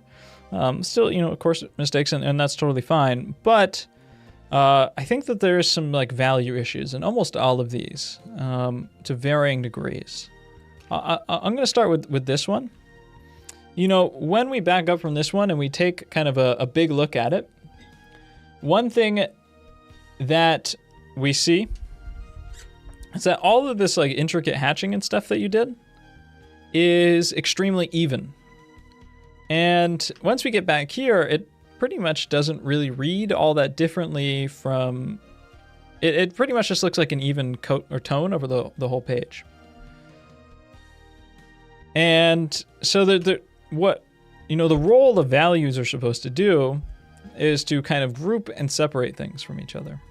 Right, to group and separate things. Like we can think of it like applying a threshold filter.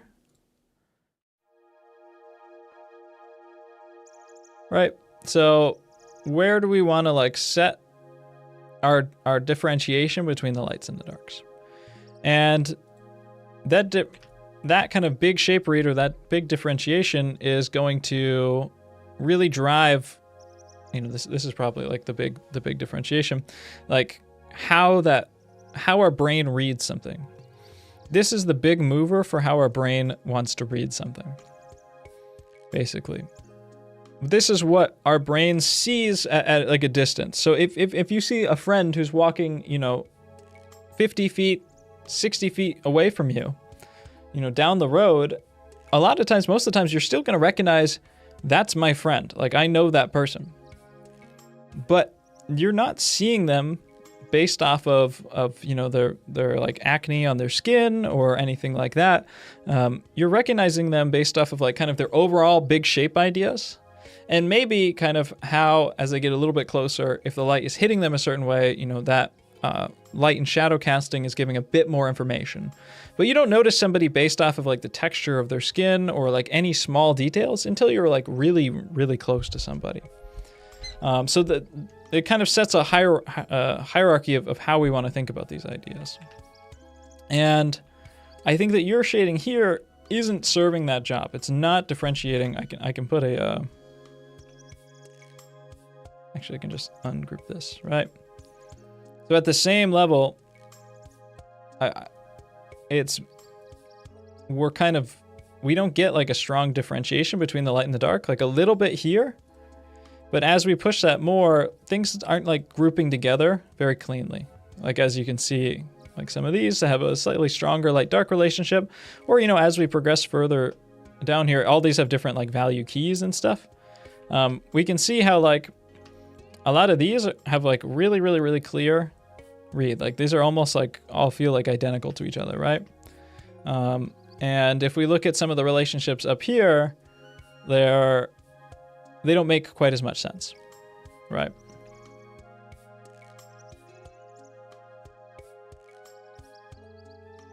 You can do 2-value studies to do this if you want. Somebody asked in the chat. But you're also just doing this every time that you're doing anything, right? You know, like you're also separating stuff into 2 values, like pretty much anytime you're approaching any drawing that has, you know, clear light and shadow. So yeah, 2-value comps are great, but also just drawing. You know, you don't got to do like some, I think when I'm ranting against people like asking for too much explanation and beginner thoughts on everything, and tutorials to do everything in the right process and the limits method and all this stuff. I think one thing I'm also grouping into that is a lot of people, and I do this too, a ton, and this happens with people in every stage of their life. People like to practice the practice. They don't want to jump into like the practice because like drawing's hard. I don't want to practice drawing by drawing. I want to practice drawing by practicing. So like, I'm not gonna, like drawing a portrait's too hard for me. Separating the light and shadow is too hard. So instead, I'm gonna like do this like specific exercise that helps me practice the practicing. You know, like that type of stuff is good and it's targeted and it helps with certain stuff. But also I think that like you can obtain box drawing skills just by drawing the figure and like thinking about the boxes inside of it. I think you can obtain 2-value simplification and like value skills just through drawing the figure, drawing the portrait, and thinking about those things, right? Do masters use 4 general tones or only 3? They use as many as they want. They're a master, so they don't have to follow any rules. If anyone ever gives you like some weird prescriptive advice like that,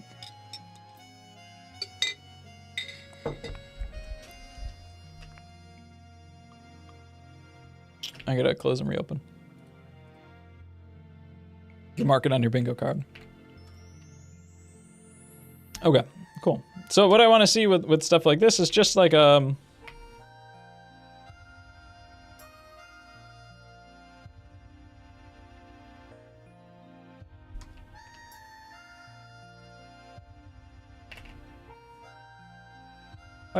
am I, oh, I'm in overlay mode, that's why. It's just a stronger differentiation. Why do I feel like this is not dark? What's going on here? Maybe it's just the pressure opacity, I guess, because it's small. Alright, she's hard round. What I want to see here, I think, is really just group stuff together. You can do it in whatever fancy hatching way you want, as long as the grouping reads at a distance a little bit more aggressively, you know, like that whole eye doesn't need to have detail in there. I'm not looking at the reference, so I'm gonna get some stuff like a little bit overstated and wrong. Deal with it. Right, we have this like rolling off of the shadow on one side. This whole beard is going to read much closer together, much heavier. You get the shadow that casts from the underside of the nose. We have this line in here that's cast much more grouped together, much stronger. We have this brow up here, right? All of this is in shadow under here. Yes, there are different values in there. You can figure out how to differentiate those values through hatching. I don't care how you do it. They just have to read differently from the rest of the masses.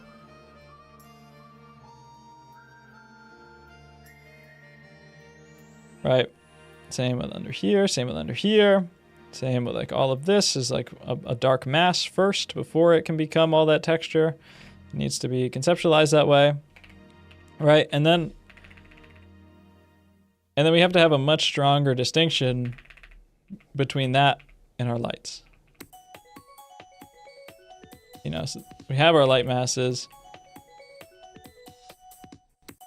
It just takes forever to hatch out like this. Like you can do it if you want, but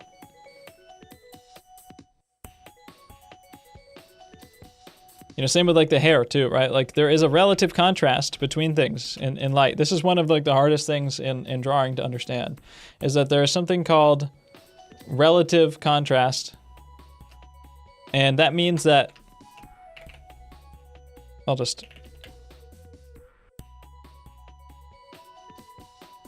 I'll just do it. I'll show you guys the proper way.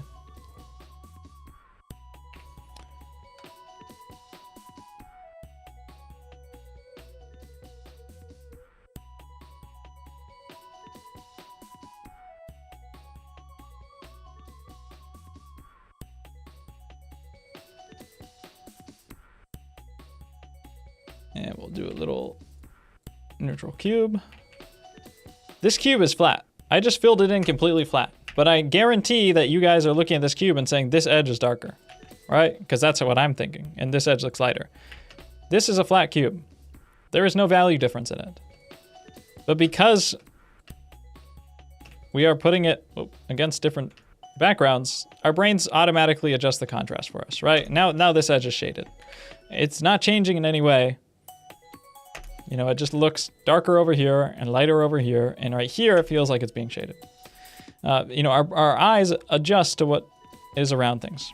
And so we need to not just make value judgments kind of absolutely in our mind, but also comparatively, right?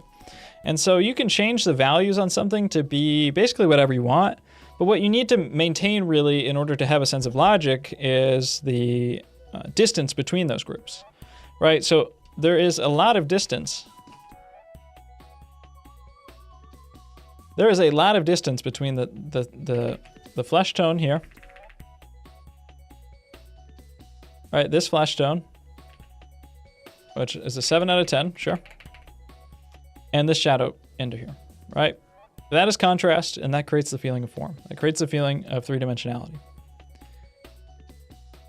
Now we go to the hair and we want to bring out all this texture. And what happens is, in order to bring out the texture, our brain naturally starts adding a bunch of light into it. But first, we need to understand the relativity of these things, right? So we have this, and we have this. And where does our hair lie in this spectrum? Well, in the middle, but certainly much closer to the dark than the light here. So what's happening in yours and in many of these that I am about to judge is that we have value groups that are kind of impeding on each other. They're getting in each other's face and they're fighting for control of the same space.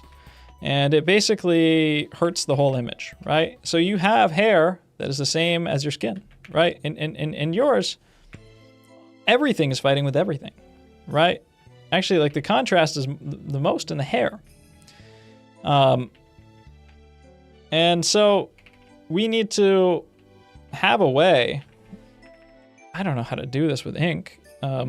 People do it though. A ballpoint pen or whatever, where you need to find a way to set the distance of the hatching or to scribble in a darker tone over the whole thing and do the pretty hatching on top of it. It just needs to happen for this needs to be darker, than this, and this needs to be darker than that. And the distance between those groups needs to stay, relatively similar in relation, right? Like you can shrink the whole thing into a tiny range if you want. It's just much harder to control. You don't have to actually, if something's black, you don't have to actually make it black. But when you make it not black, you're going to be adjusting everything else. Here, let me explain this on here. Use a levels. All right, so if I want to bring the blacks up of this, everything else has to come up with it. Because again, what creates the feeling of form or three-dimensionality is the fact that there is relative spacing in between different groups. If we lose the spacing in between those groups, things will flatten out. So the only way to bring up the black point of this image is to raise everything until we get to white. So if I want my black point of this image to be, if I want it to be super low contrast, well, we just start to lose a lot of visual information, and the actual value range of the image now is like, the shadows are 8 out of 10 and the lights are 9 out of 10. You lose a lot of that. But you can change how that works whatever you want. Just, try not to make it too hard on yourself. I would say use a full range so you don't have to be, incredibly precise down to 0.1% value changes. And of course, by the way, yes, someone said in chat, the easiest way to do this is to just squint your eyes. People ask me all the time on my videos, they comment my videos and they say, Jake, what is the tool that you use to make things blurry so that you can see things easier? Squint. Just squint. Give me a beginner thought, Jake. Jake, please give me a beginner squinting program. Do I have to pay a monthly subscription, Jake, to make something blurry? Squint your eyes. It's just squint. I do it all the time. A lot of frog eggs. Very good, very good, very good. So pretty much everyone in this like next category has like, I think, issues with values. Screw your eyes. That's what we used to say in the 19th century. Screw up your eyes, which just, you know, I think like screw your eyes. Or if you guys have glasses, just take off your glasses. That also is great. You know, I met a very good landscape painter who's like, oh, you don't wear glasses? I was like, no. And he's like, oh, you have perfect vision? I was like, yeah. And he said, oh, that's a shame. That sucks. Because he can just take off his glasses and paint, you know, a much broader effect.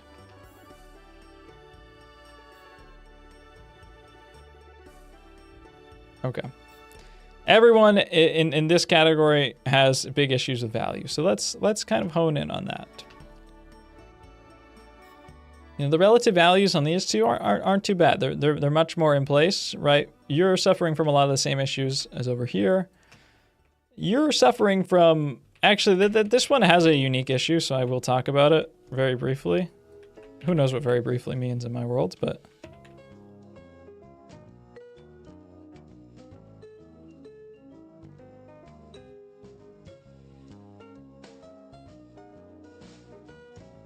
This has like a nice sense of construction and character. It's just not accurate. And I really don't know how you got to that, to be quite honest. Because it genuinely has a nice sense of character. It's just not accurate. So I guess it's like a lot of the angle checking and construction stuff that pretty much over here is how you need to approach to get like a higher level of accuracy and like double checking stuff. Yeah, it's a little bit hard for me to understand the process that takes you here. Not because it's bad, I actually think that it's decent. It just, yeah, I would just say pay attention to like, you know, these angles and make sure that you're getting them, and also make sure, you know, we really feel like we're looking down at this guy and we're seeing the top of his head. Whereas this one, it feels like we're kind of looking up at him. So we need to be able to see a little bit more of the top of the head and, you know, have, you know, double check your length of thirds.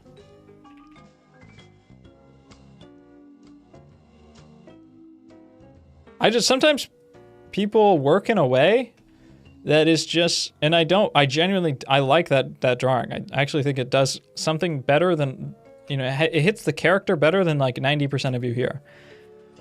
A lot of you guys are losing that character, but I think people sometimes work in a way that it just is so foreign to my brain that I just don't know how they arrived at what their process is to get there, which is fine.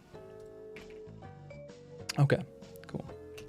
So I showed you guys my process at the beginning here, and I showed you, maybe it's still open. Yeah, it is. I want to reiterate this. When we're painting, traditional or digital, it doesn't matter. We are looking for big groups. So we set in the big groups. I scrubbed in the shadows. I set the darkest points of the image. I set the base general tone of the skin.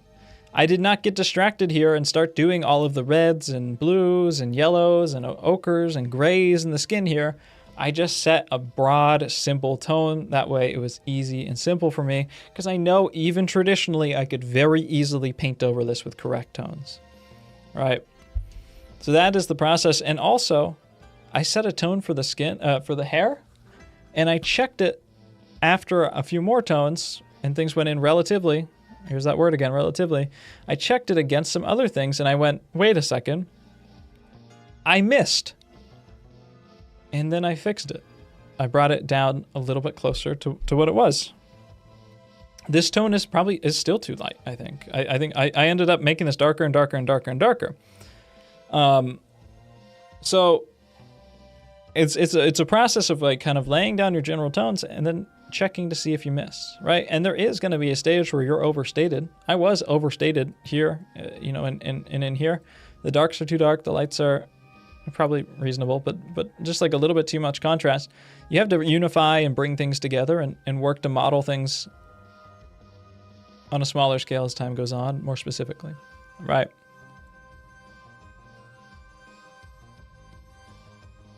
That's kind of a lot of what like realist accurate color is. It's comparison and relativity. I smell like sunshine now. I'm all fresh. What? Somebody throw her in the dryer or something? You just get out of the dryer? I like the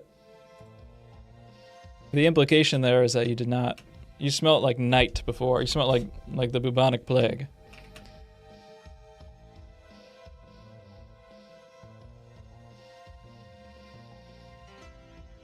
Oh, you actually took a shower. People are just showering in chat.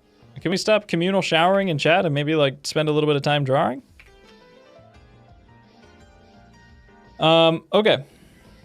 So there is, I think a lot of these, pretty much all of them is just kind of some big grouping and relative value stuff, right? So it's totally okay to make your guesses, but I want you guys to practice some level of. Here's the one thing that's going to improve all of you guys at this. I'm in the work shower, which is the bathroom, which means I'm pooping. I just got to work, I'm drawing now. I'm in the fucking work shower, which means is the bathroom, which means I'm pooping. This is why I don't read the chat. Because I should read it out loud, but you guys say things that make me sound stupid and illiterate. That one's not on me. Because what could that possibly mean? What could that possibly mean? I have no idea. Okay. Here's the process. Traditional or digital, doesn't matter. Literally anything, right? We got our color picker over here. You can use whichever type of color picker you want. I like HSB sliders. It's very simple for me, and this is how I think about everything. Set first the biggest, most obvious things, right? I see black on this image. Corollas Duran recommended this. If you see black or an obvious darkest point of your image, put it in. Just put it in. It's okay. I saw somebody in the pre-stream chat say like something along the lines of which color is best for shadows or something like that, right? That's a beginner style thought, okay? We're trying to, I want to shake you guys of beginner thoughts, okay? Of asking please for, can I have a beginner thought please?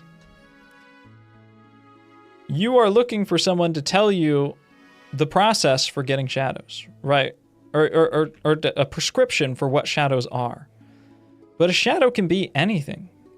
Shadows can be blue, they can be red, they can be yellow, they can be gray. They can be anything. And so we don't want to have some sort of stored memory. Somebody also said earlier, like along the lines of does this ever become less mentally taxing? Or do I just have to like keep learning more and more things? If inside of my brain I am storing that, okay, I always use a mix of burnt umber and ultramarine blue for shadows, and then for skins it is a mixture of ultra yellow ochre and a little bit of cadmium red with a small amount of Chinese vermilion and then lead white, and then I oscillate that with color temperature by adding in a little bit more ultramarine blue, but I need to cancel that out with Hansa yellow and cadmium orange sometimes. If everything in your head is these complex architectural webs of specific processes, then everything is always going to be overwhelming and impossible to do. Okay? We can learn in 5 minutes here. I'm going to show you every single color for what it truly is, right? And you can throw away all of the recipes. Man, is this what maybe this will be what the second video is. I'm making 2 YouTube videos, one for the beginning of March and one for the beginning of April. I think the second YouTube video is going to be on this. I need maybe a little bit more time for that one.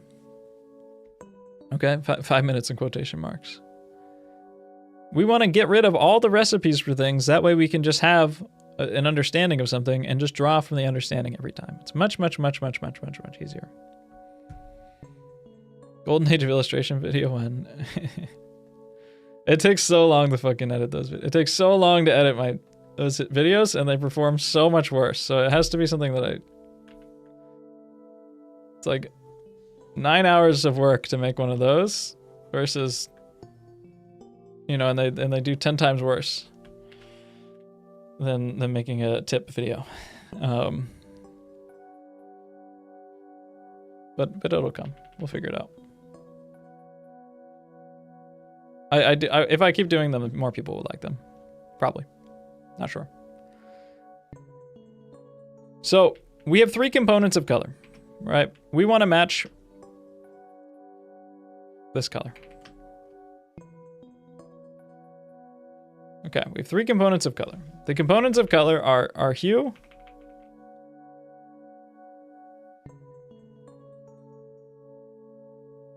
saturation, and value.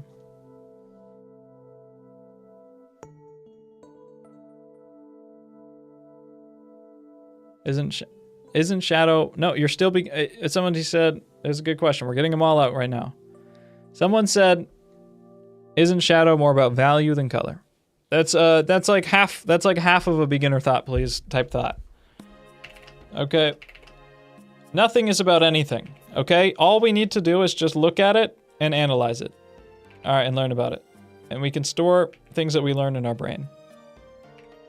Okay? Color's not actually more important than value. Or value's not actually more important than color.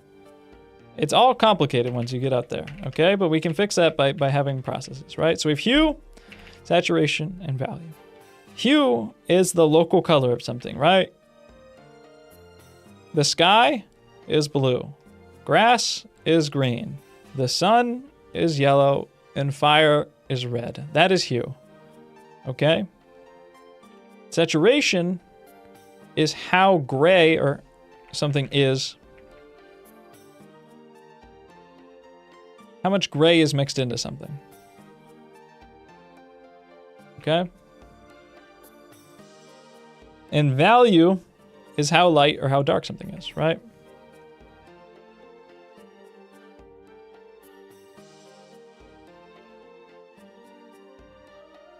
How light or how dark something is. Now, there are ways that these all kind of intermingle with each other and they affect each other in a little bit more of a complicated way that I won't teach you in 5 minutes, but that's okay. Right? So when we look at something, whether we want to get all of these right, but whatever one that we use is just dependent on what color it is, basically. Whatever is the easiest approach. And so if I want to mix this color, well, I see that it is really dark, more than anything else. So I guess I'm just going to get the darkness right. And I can put that down right next to it, and it looks pretty close, but mine looks a little bit lighter than that one. So I'm going to make it a little bit darker. That looks pretty good. A little bit darker, though. Make it like 5 out of 10. Okay, that looks really good. Honestly, it looks almost exactly the same. This, to me, feels like a little bit blue, though. I'm going to give it a little bit more. It looks very close. You know, we're matching pretty much a very dark color. If I mix them together, I can zoom in a little bit. Okay, you know, mine, maybe I'm going to make it a little bit more teal, a little more saturated. Maybe bump the value up just a little bit. Now we can see it a little bit easier now that we're zoomed in on it. Oh, not too much. Right. A little bit more green.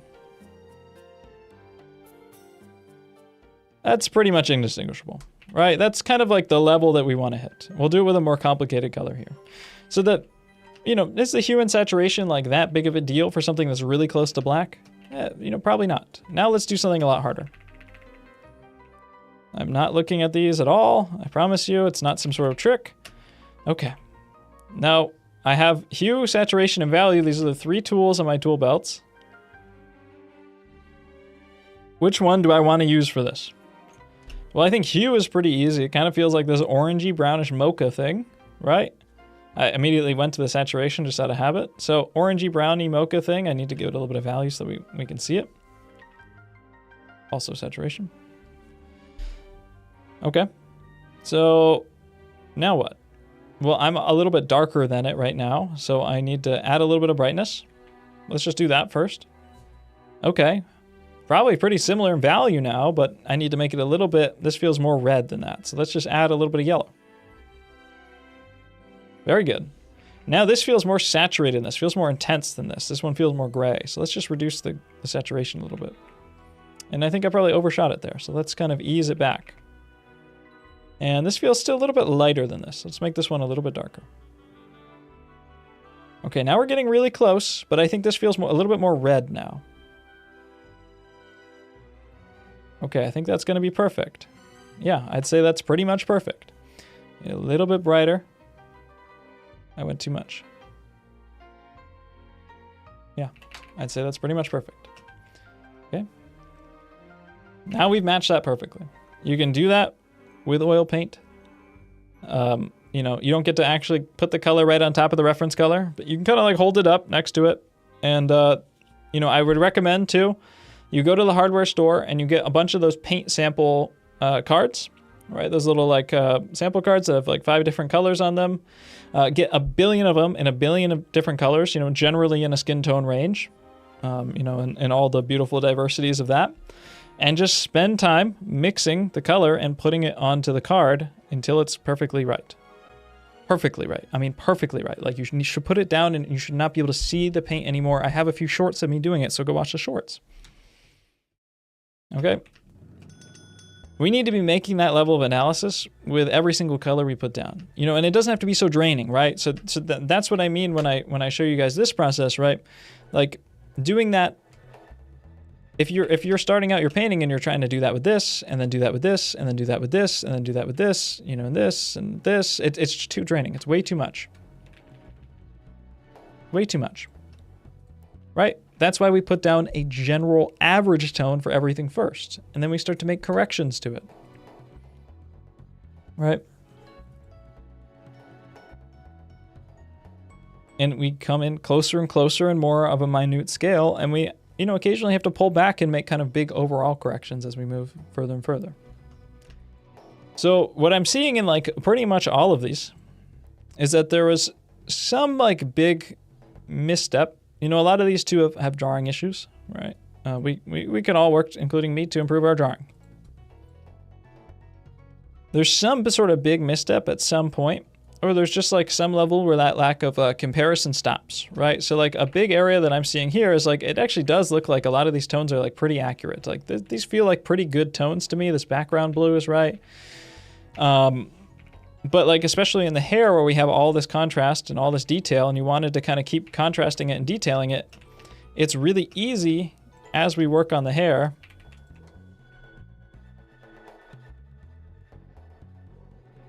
Whoa.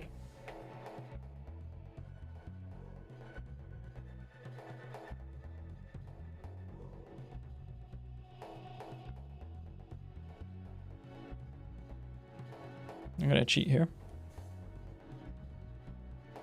Give me a little bit more saturation. It's really easy as we put in, you know, our general tones or whatever. It certainly would be a lot less messy than this.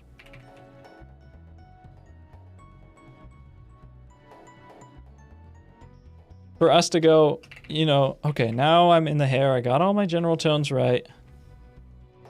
And I really want to get like this nice like curling and detailing in here. Oh yeah, this is so nice and so perfect. And oh, there's like a little bit of flourish of like yellows in here too. And oh, I see like a highlight here that's like really strong. And then there's these like dark reds in here. And as we get more and more detail into here, the value range, the overall value range of this, which is just this, right? Like this is the overall value group of this stuff, and stuff oscillates within this group by like 5% or 2%, you know, or whatever, these small changes, the relativity, the change of it starts to get wider and wider and wider and starts to occupy a bigger group. And then you get hair that looks like this, where it's kind of lost its relation to the skin, it's lost its relation to the background, and it's lost the relation within itself, right?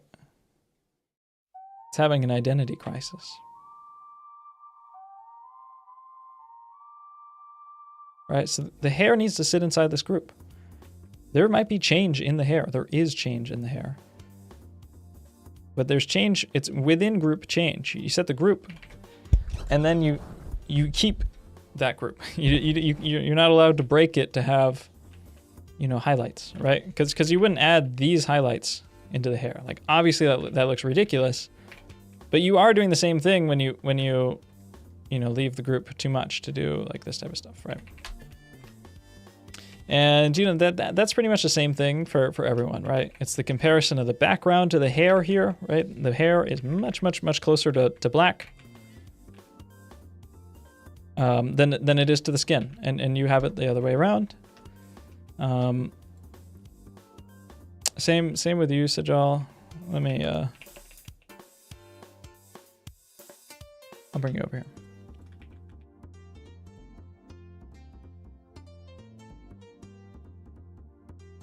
I got your name right this time.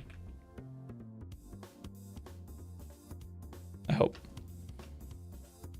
Hey, the relativity of this isn't bad. And the accuracy is not bad either, but it's just like, I can tell that you have gone back and forth and back and forth and back and forth and back and forth and back and forth. Like, and I think you can set stuff up easier. You know, I know you said you spent like 5 hours on just the drawing. Like, I think there's something happening, I don't know what it is, that you're making yourself work way too hard and you're second guessing yourself way too much and not just taking the time to mix it as best as you can and then keep adjusting things as you move closer. And it's causing, you know, that sort of second guessing. It's causing some stuff like this to kind of really lose its group, right? Where like, if we have that general skin tone down,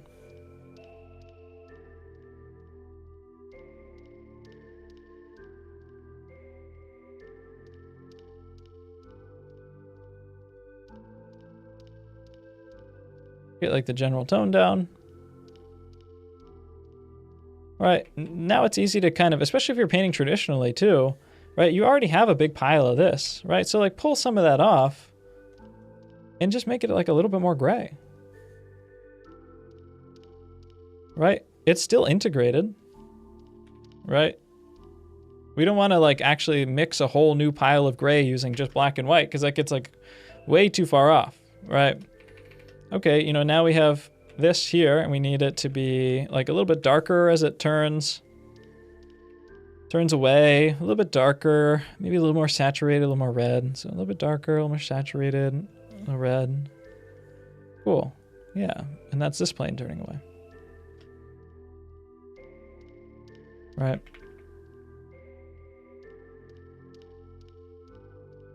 Same with like in the eyes too, like we don't gotta push that all the way down to black. Like obviously, you know, this was all just very clearly blocked in with just like a generic burnt umber like this. And then kind of the black is just layered on top where it needs to go.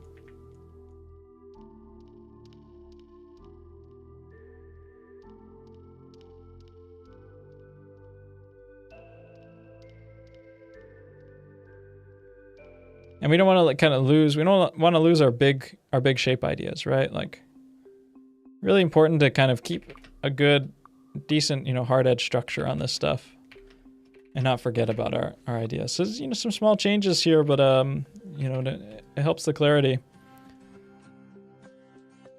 And then you will have to get more granular. Okay, you know, here I have my general skin tone. I do need it to be a little bit more rosy red in the cheeks. It looks like it's pretty bright in here. We're gonna bump it towards red and just kind of see what happens. Just mix like a little bit of cadmium red in there. I'm gonna put a little bit of saturation. That would naturally happen if you just put some cadmium red in there. That's probably pretty good, right? And then we're gonna You know, now that I put it on here, it's looking a little bit too light, actually. I'm gonna give it a little more saturation. Maybe that'll be like mixing some yellow ochre in there, making sure we got enough red in there. That looks pretty good. Make it a little more saturated.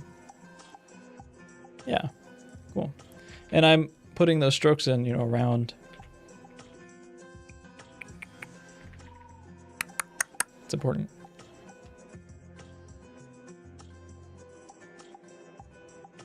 So not everything is, you know, it is a logical process, but like also don't tie yourself to the mast of the logical process and let yourself wither away. Whatever that means.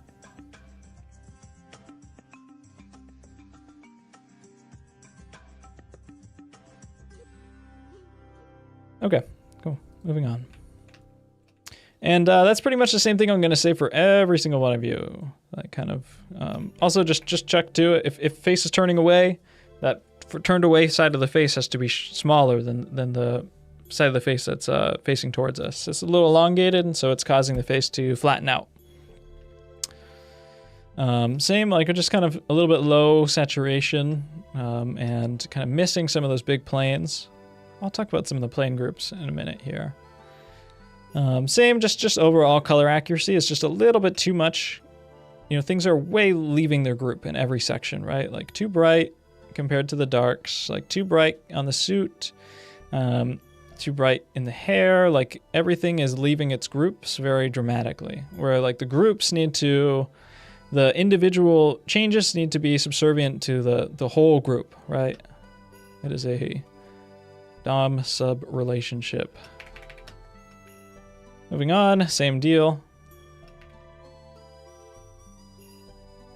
Moving on, same deal. But with you, much more accurate color mixing. Sorry, I'm just getting the feedback on that one. Much more accurate color mixing. You know, pay attention to the color mixing process and really, really practice, you know, not undershooting stuff. Don't thin out stuff, right? Like, I guess this is a good moment to, this is a good moment to kind of look at this and talk about the actual technique in the 19th century. I talked to, you know, some people at the beginning of the stream. I said some people, they did like to kind of put in their shadows as a like dark brown, just uniformly. That's not what shadows actually look like in real life, but that is tradition that had been done by many artists for a very long time, and it is very helpful because it unifies the value of the whole group together.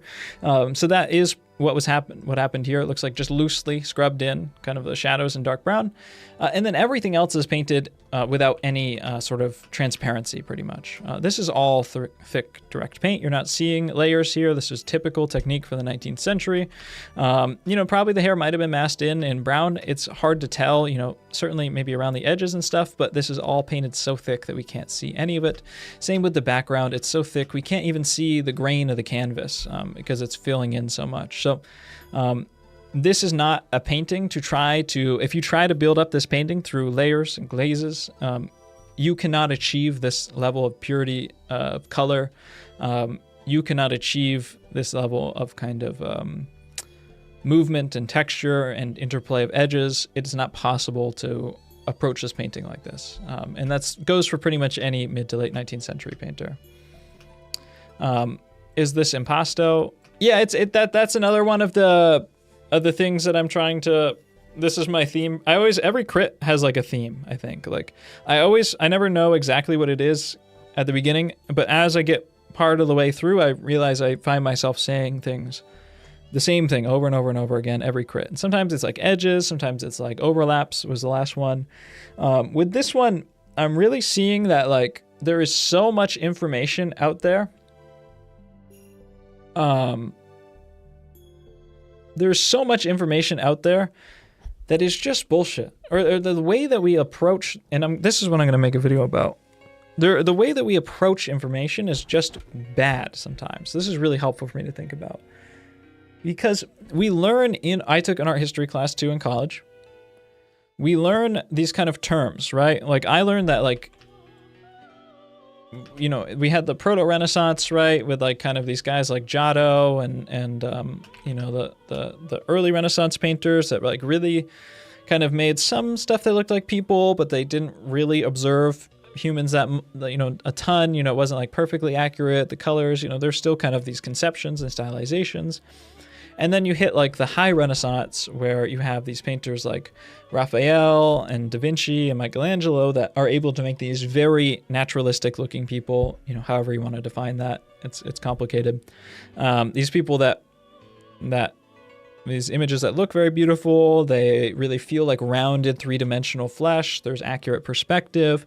And then you move on to like the next movement and you get to like Rubens and stuff like that. And one of the things that changes as you kind of get to more of the Baroque stuff is that, you know, the way that I learned it is like, okay, you know, you have like, there's like tempera techniques, tempera, so old school style of painting, and then like frescoes, you know, and then people start using oil paint more, and they use like this glazing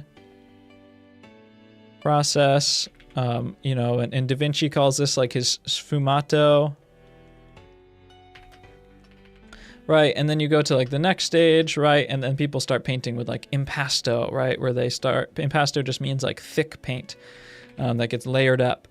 And, you know, we learn, and the problem with like learning about like all these terms and techniques is we start to say stuff just like the Loomis method, where like, okay, I'm going to draw a head right now. I'm going to draw a head right now. You know, did I just use the Loomis method? Right? Did I just use the Loomis method? I used thirds, and I put the wedge onto the head, but I'm just drawing. I'm just drawing, because the Loomis method doesn't exist. It's not real. It's just Loomis talked about forms, right? And so we like learn to think about stuff like, oh, this isn't just drawing a head that's, you know, with a that feels three-dimensional, it's the Loomis method.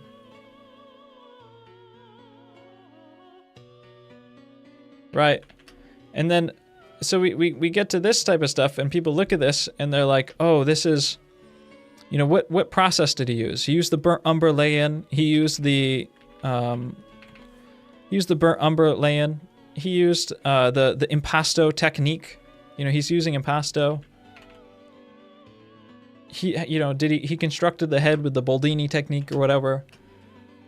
These are just words that we use to describe things most of the time, like after the fact, right? But they're not processes by which we approach things through.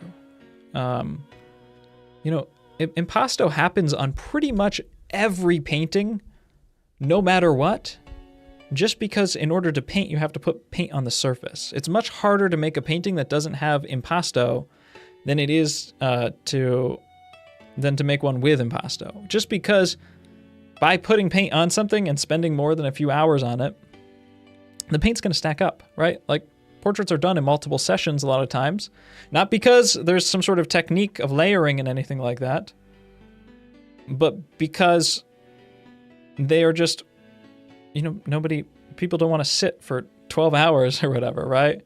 People only sit still for like 90 minutes. And so then you got, especially if it's like a normal person, not a model, then, you know, you do a couple days out of a week, and then, hey, you get busy in life, and then you got to come back 2 weeks later and finish the portrait or whatever.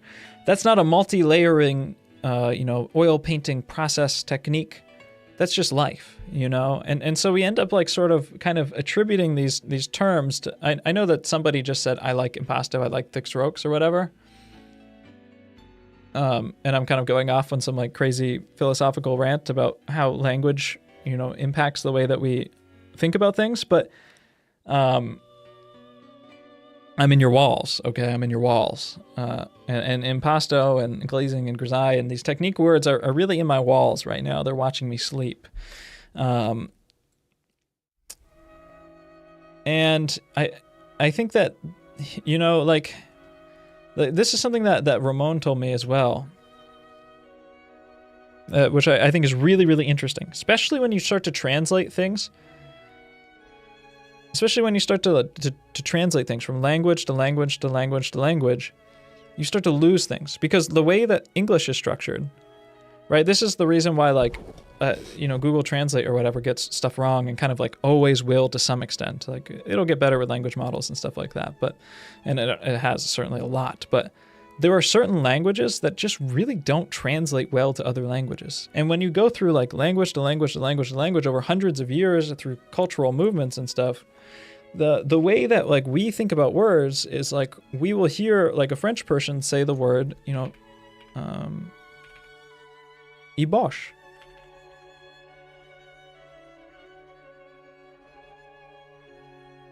Or even the word stump. You know, ébauche is this technique. I just did it, right? I just did it. Ébauche, it kind of just means like first stab in French, like first attempt in French. But the way that you see people talk about like the ébauche technique, if you go to a school like GCA, they say, oh, we use the French ébauche technique or whatever. Or you know, you can find Jacques-Louis David and his students talking about ébauche. You know, people kind of sell it as this French painting technique where you loosely lay in all the accurate colors, you know, kind of like thinly scrub in all of your accurate colors at the start of a painting. But everyone does, you know, in practicality, you know, in practice, everyone does an ébauche differently. Some people don't use full color. You know, some people do like more muted colors. Some people use the full color right away. Some people thin it out a lot. Other people painted it really thickly and really directly. Because ébauche isn't an ébauche technique like it's often sold as in books. This is what Ramon told me that's really interesting because he's learned fluent French pretty much.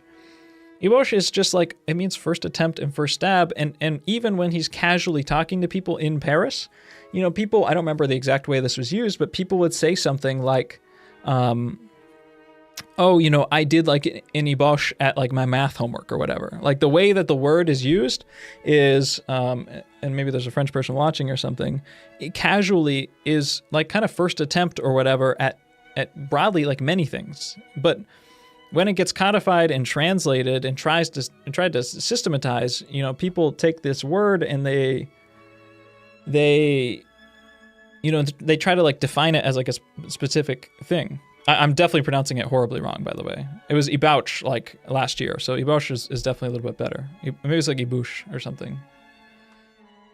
Ébaucher. You know, so this is what I'm making a video about, so I'm just kind of getting these ideas out. But I see that way of thinking in myself because, of course, like I also exist as a person at this time in the Western world, in the world in general, because people do this everywhere.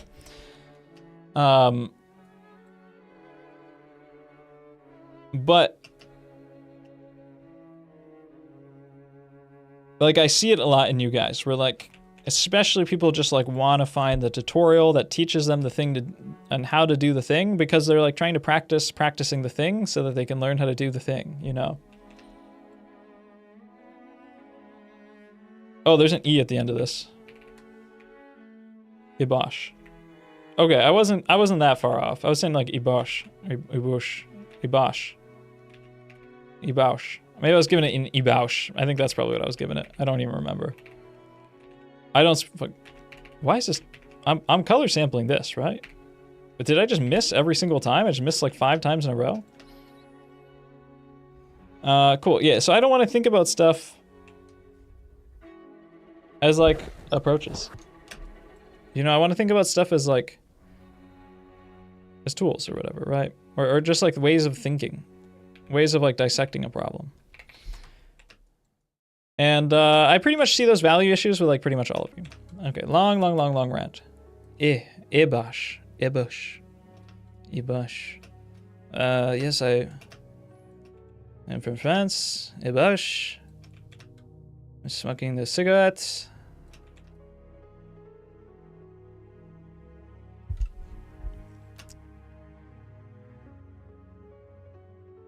So same, like, you know, the colors,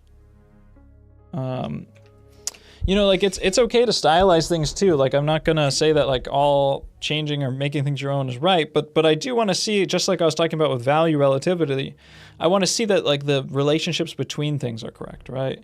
So you can turn form using color and change the key of things and reduce the contrast and all that stuff, but I want to make sure that like the edges are making sense so that things feel three-dimensional. I want to make sure the values aren't flattening out so that things feel three-dimensional, right?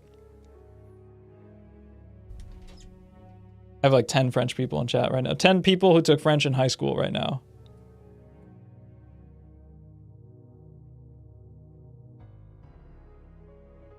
Yeah, I was eboshing at saying ebosh, abish. You put an arrow on the portrait above. We come back to it. Actually, I think like your color blocking is like not bad. This one might be you too. But it's kind of like that general check of like proportions, just like taking a look at the eyes and kind of counting out, you know, like this or this. With you, I would put this one in the value. I don't know why I didn't put this one. This one should go in the value relativity group, right? It's like just comparing and kind of grouping stuff and also like unifying these planes a little bit more so that, you know, like it's definitely a value relativity thing, right? Because like this can't be like so close to the lights. And this is kind of the hard part about working in graphite or whatever. You just can't set that range very well, which is fine. You don't have to push it down to black and spend 10,000 hours on it. But what that does mean is that you have to be much lighter, more unified in all of your lights in order to make sure that the respective distance away from the dark areas is correct, right? I think actually all of a sudden kind of unify these darks up a little bit more. You know, this already feels, I think, a little bit stronger, right? When we kind of unify stuff together. So it's a relativity thing. And it's the same with you and you and you. This one's a little bit better. It's still happening a lot though, especially in the hair. You're also like copying the glittering of the reference photo, but this is just glare on the canvas from the camera taking a picture. It's just it's not actually there. So don't copy stuff like too exactly.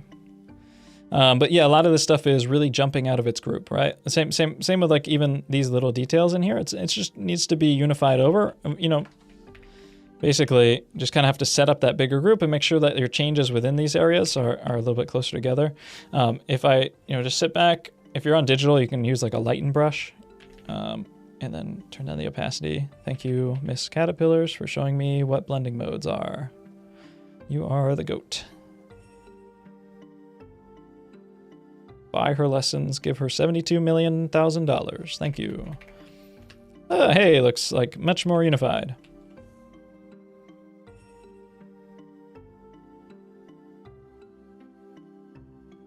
Same with all this stuff, right?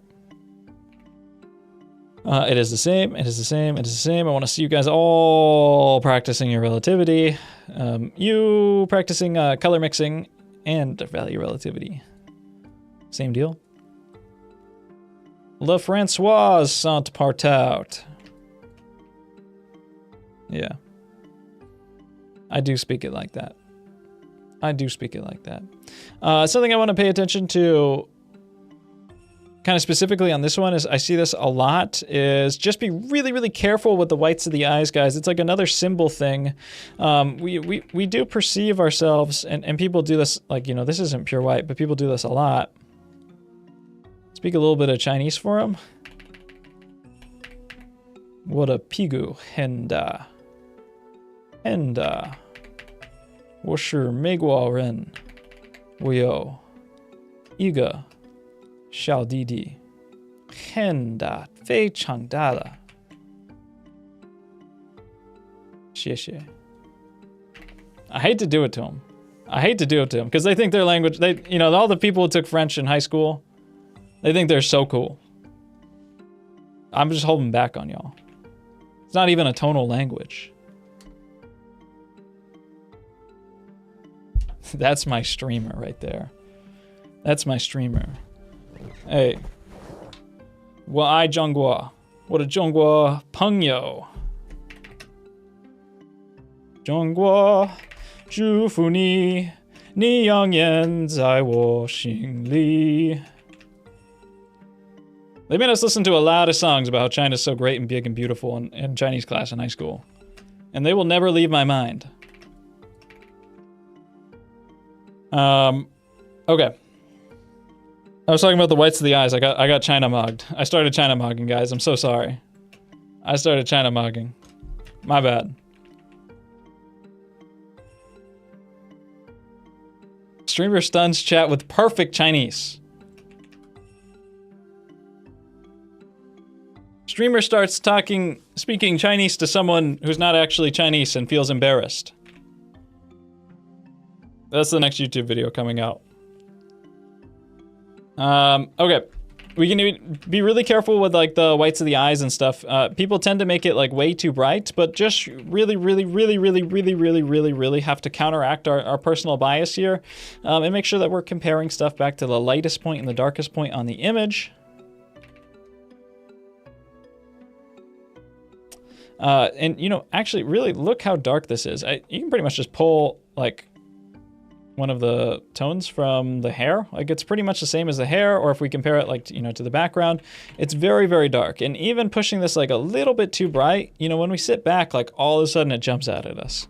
So it's a really common point. So, you know, sit back and look for like the big shadow groups, you know, this really is kind of the big shadow group.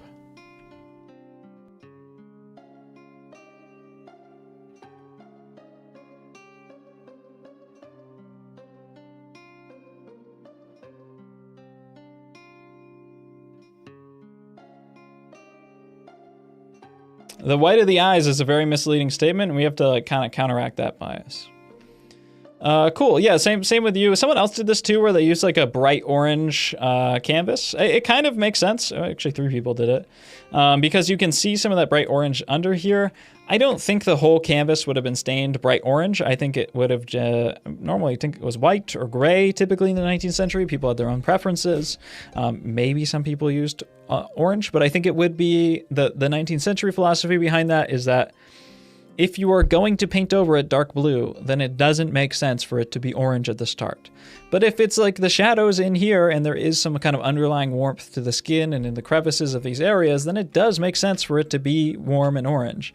And I think that like this super bright, super hard orange is really throwing off like your perception of these values, because I think everything that gets laid over it is coming across much too kind of green, like sicky.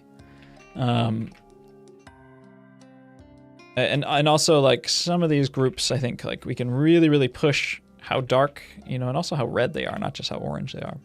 So it's more value comparison for you. It is more value comparison and grouping for you. You know, be careful with the eyes, especially with the shape of the eyes. You know, I try to guide kind of the whole structure of the eye before I lay in this white.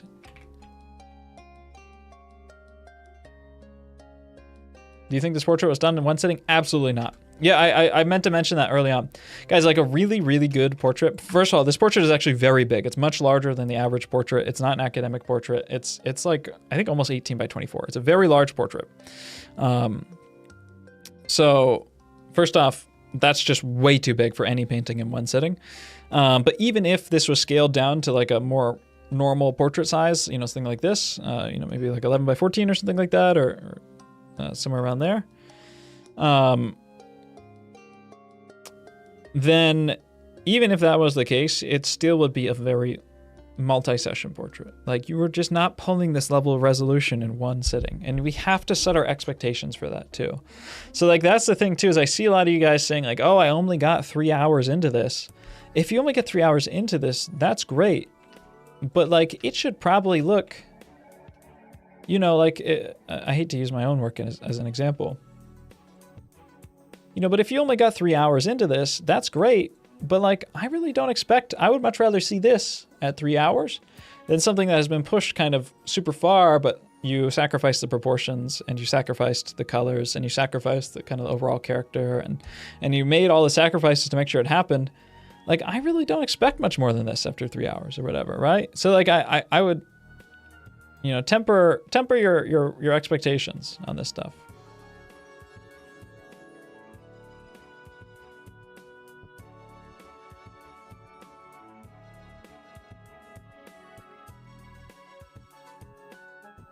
And the same goes to all of y'all.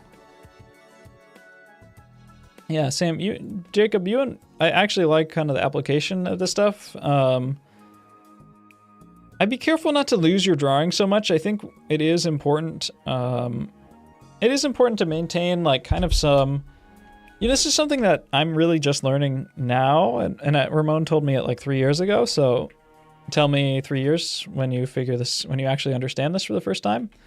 But like when you have a paintbrush, when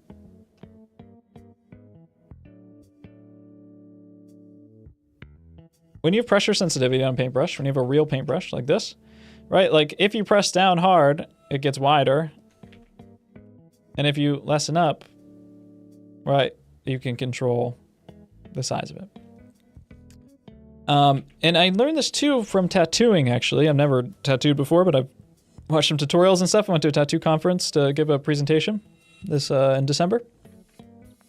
If you try to, let's say you're doing like a complicated line and, you know, you're like running out of ink or something, you know, you're doing this, and then you need to come back in, you know, get more ink and then come back in. If you try to come back in like this, like you always get this kind of overlaying where you stack on top of each other and you see where those lines connect, right? So you get like this kind of basically. And that looks really bad for a tattoo. So what you need to do is when you come in with like a stroke of paint is you need to kind of come in soft,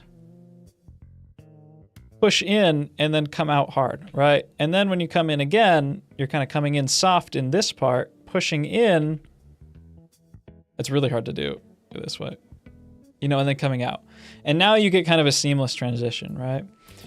This sort of logic, yeah, Arthur was there. Actually there. Real JDD are in public.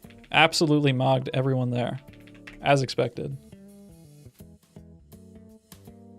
I kind of want to see that type of stuff too with like your brushwork, right? Where like, if you, like we have like this, the brow structure, like it moves out like this, right, from the brow. It also kind of curves around from inside the brow in these directions too. So we get like a lot of flow. Like I want to see you kind of like pull and taper this stuff like out and around. And like,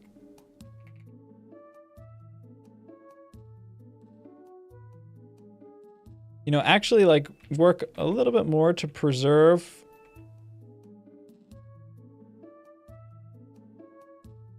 some of like the character of these marks. I would be wrapping these around too. You can learn a lot from Boldini's brushwork in this painting too. It's perfect. You know, and same with this stuff, but the hair is just too complicated to get any of these masses. Like because you got these masses so early, or these changes so early, they're all out of relativity. So you gotta come back when you earn them. I haven't earned them yet. They like kind of pull out and let stuff like kind of have a tail where it comes out and like pulls into one piece and then you're coming out and pulling into another. You know, don't run every stroke like this, you know, this, like this. Like the face does need to be,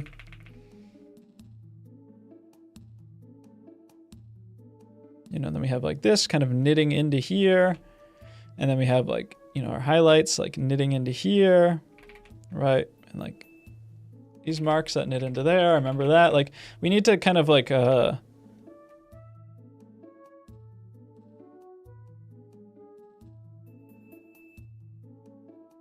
knit our brush strokes together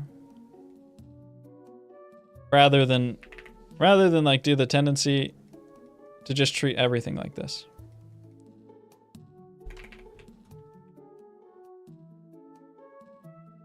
That's the advice I make to Jacob specifically. Some of y'all should not focus on that. It'll be too much.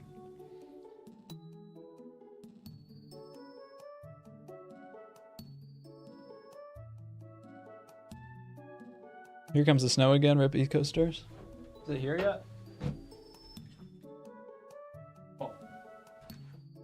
Not for me, but I think we're gonna get a lot tonight. Cool. Yeah, kind of in the next category, people got most of the groups right. There's probably just a whole lot of people in here that love the color sampling tool. I'm not gonna make any direct accusations because you guys probably know who you are if you use the color sampling tool.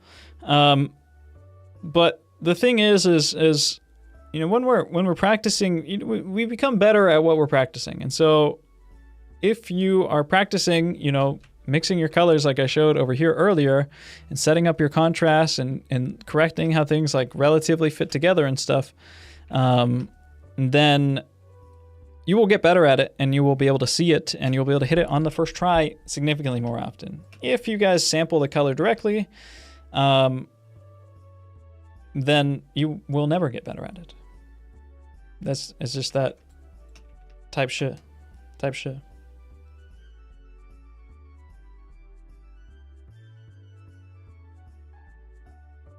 Can you tell looking at a painting if someone color picked? Yeah. Not, you know, always, but yeah, actually I can. Almost always, actually. Yeah. People don't like it when I say it, and I really don't intend to like call anyone out.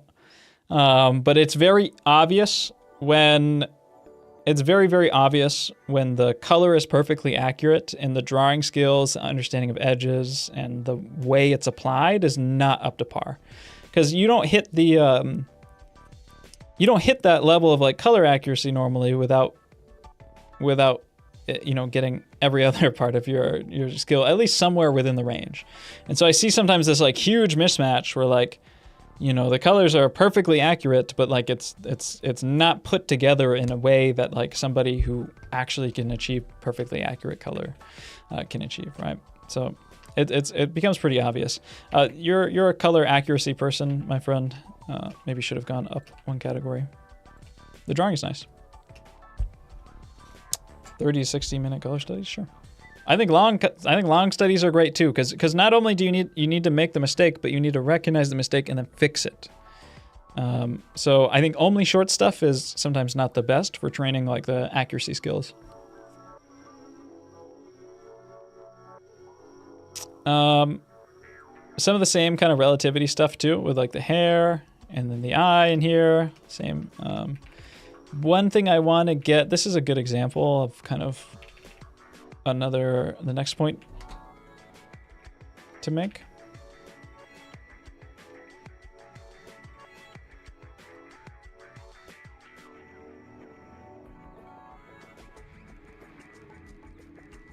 It's kind of a good example of like the next point I want to make is like this is a person who has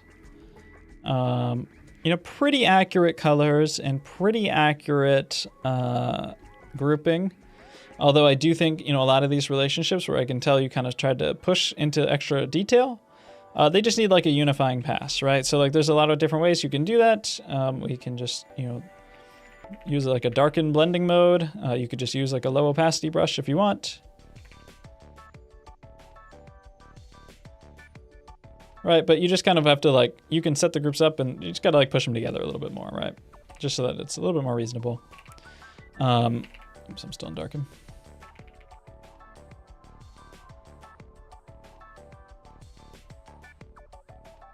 You know, same like with this type of stuff. Like this is very, very unified together, and all of this really can come down.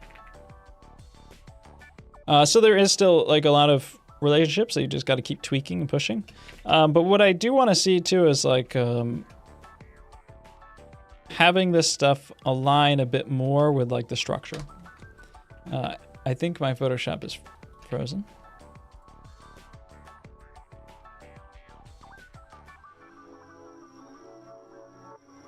So like, I think like this is a painting that shows, you know, there's like a lot of the right colors are put into, you know, the right places, but there's not a ton of logic about how they're put there or why they're put there, right? And how to move to that next level.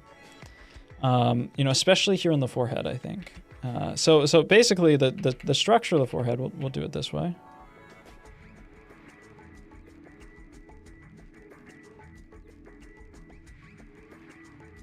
The structure of the forehead, you know, we have our two brow points. I showed you guys kind of those pins. You know, we could have like the center line on here too. The structure of the forehead has this big brow bone that we could simplify like this, right? Just a front plane and a side plane. To get one more, or we'll jump a few steps forward. There's basically like a frontal lobe of the forehead. You can feel the kind of like a few protrusions, but like overall averaged together, kind of one big semicircular or squarish plate here in the center. You know, it's maybe like a little bit more squared off, semicircular. And then we have these kind of two wings that stem outwards on either side. We have this kind of hook that grabs our nose here. This comes up. We have these two superciliary arches, which are kind of these two pill-shaped things here. And then the forehead curves like this, right? And then this is side plane, and actually this is technically side plane a little bit too. And no, it's probably the side of the forehead like this, give or take. Because the side of the head kind of does keep pushing out here a little bit. All right, so this is the structure. The basic planes are basically, we can kind of think of it like this. You do have to practice your drawing. You have to practice your figure drawing skills, and you got to crack open any book on form or anatomy to learn this stuff, whether that be Taco 1704, like anime drawing, or Bomis, or Bridgman, or, you know, literally any of Michael Hampton. I don't care. It's all the same stuff. But you have to intake. You can watch Proco videos. You have to intake it from somewhere. And when we classify it this way, we can see that there's pretty clearly kind of one central plane in the middle, and then two that slide off on the side. We have light that's kind of coming from this side here. It's the brightest here, and then we have like kind of a mid-tone here. I'm actually gonna grab a little bit more of an average tone here, mid-tone here, and then it gets a little bit darker here, right? So that's kind of our general scheme. And there are lots of changes within these things, but the overall group has to be laid out first, right? So again, it's the big group needs to be established, and things need to stay, you know, within relativity of that group.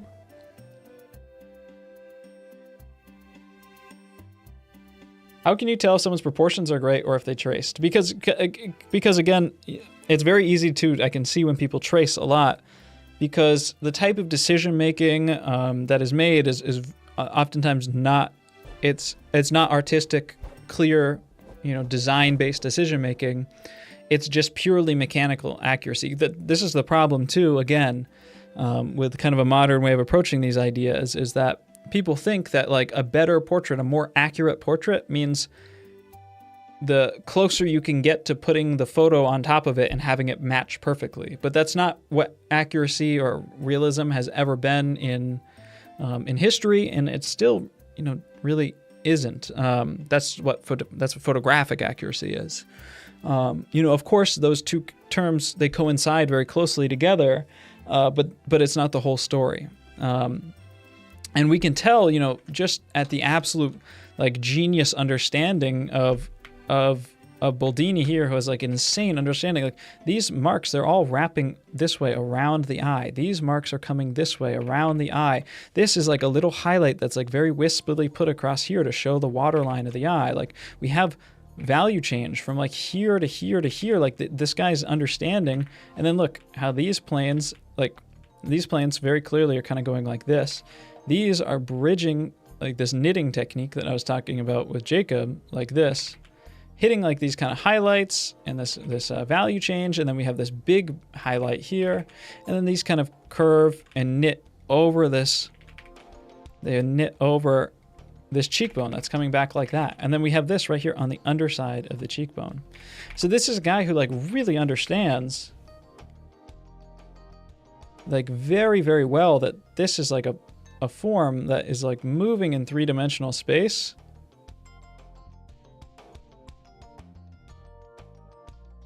Like this, right? And that the rate that this is moving changes the color and the value of it. And it's also not moving in that direction, but it's also moving in this direction. And we have things that are folding and tucking on top of each other. Like this is something that takes years and years and years and years of studying to understand. This is a guy who's deep into his career and making like really brilliant choices. You know, and I sorry to whoever painted this because I'm gonna, you know, give you a really unfair comparison. You know, this is a person who has the colors accurate to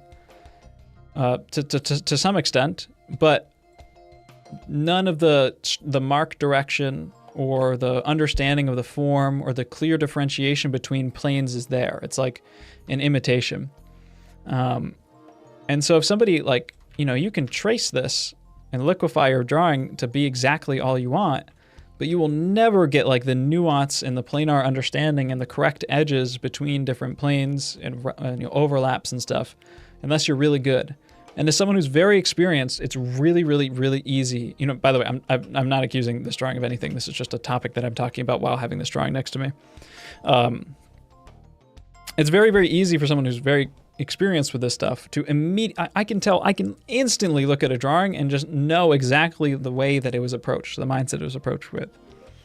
You know, I can look at a drawing too and tell you that it's Russian style training. I can look at a drawing and tell you that it's Chinese academic style. I can look at a drawing and say, oh, you went to GCA. I can look at another drawing and say, oh, you went to Florence Academy. Like it's very easy for me to do that because I've seen this stuff a lot. Will learning the map of the muscles do this? The muscles are kind of too specific information for this type of stuff, I think. They're really not that helpful. But you do need to learn the planes of the face in some way. Like the Asaro head, I think, is really good. Like the Asaro head, or like the Loomis. Loomis has a planar head. You also just need to do drawings from photos and references, and also lots of master studies. You need to, you know, probably take a class or find someone on YouTube who has a strong understanding of painting with form. Chinese and Russian, it's hard for me to explain the difference between Chinese and Russian. They are pretty constructive. Chinese artists use gouache and acrylic a lot more. They're not quite as heavy construction based. They have like a certain style of hatching and lighting that they use more specifically. But a lot of the Chinese artists go study at the Russian academies, and in that case, like those circles that kind of go back and forth, they're very almost impossible sometimes to tell apart. But there is like that's not the Chinese academy style. That's kind of like a Russian Chinese style. The Chinese academy is like the universities that have like these specific entrance exams and stuff. That style is very standardized. The Central Academy.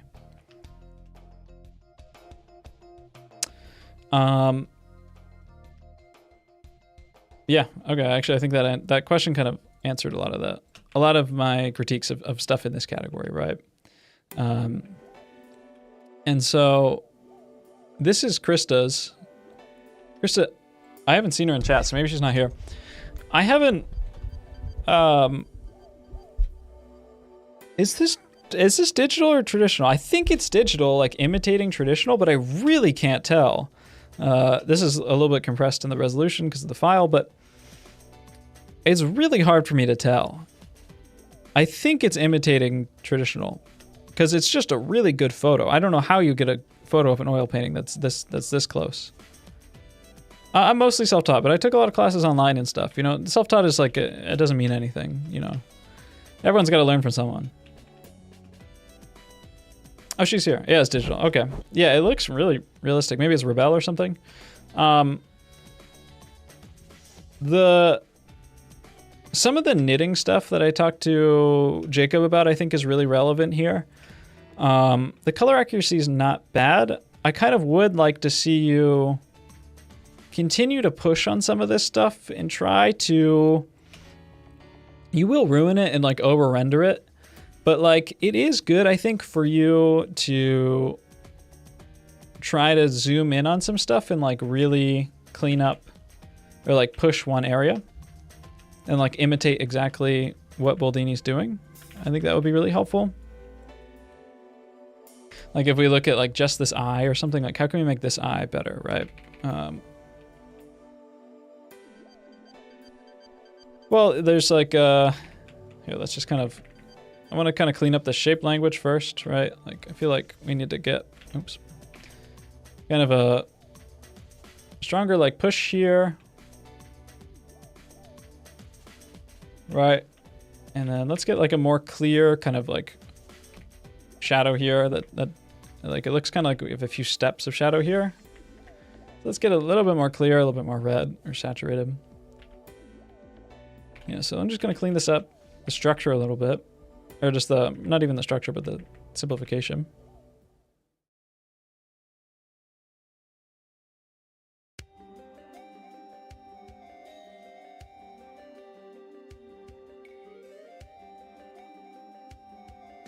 All right, and I'm actually going to like simplify this out a little bit more. Just like wrap around the far side of the eye here. The white of the eye. And this feels like a little gray, especially compared to the reference. So let's get like a little bit more saturation in there. I did darken it up a little bit. It is pretty gray. You know, bumping it towards like the yellow green does make it a little bit more gray without actually making it gray, which is helpful.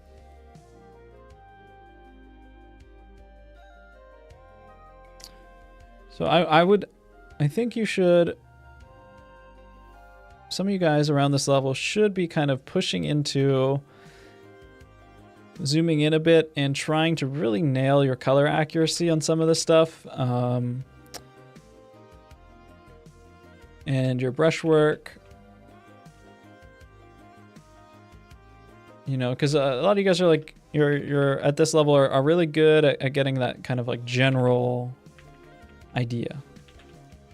But we do need to learn how to capture the specific too. It's general to specific, not general and then I get bored.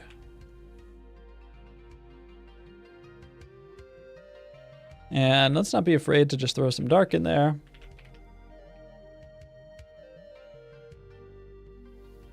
Yeah, just gonna keep throwing a lot of saturation in here. So a lot of you guys actually are like always very undersaturated. And I don't know why that is. It's actually a lot of color in paintings.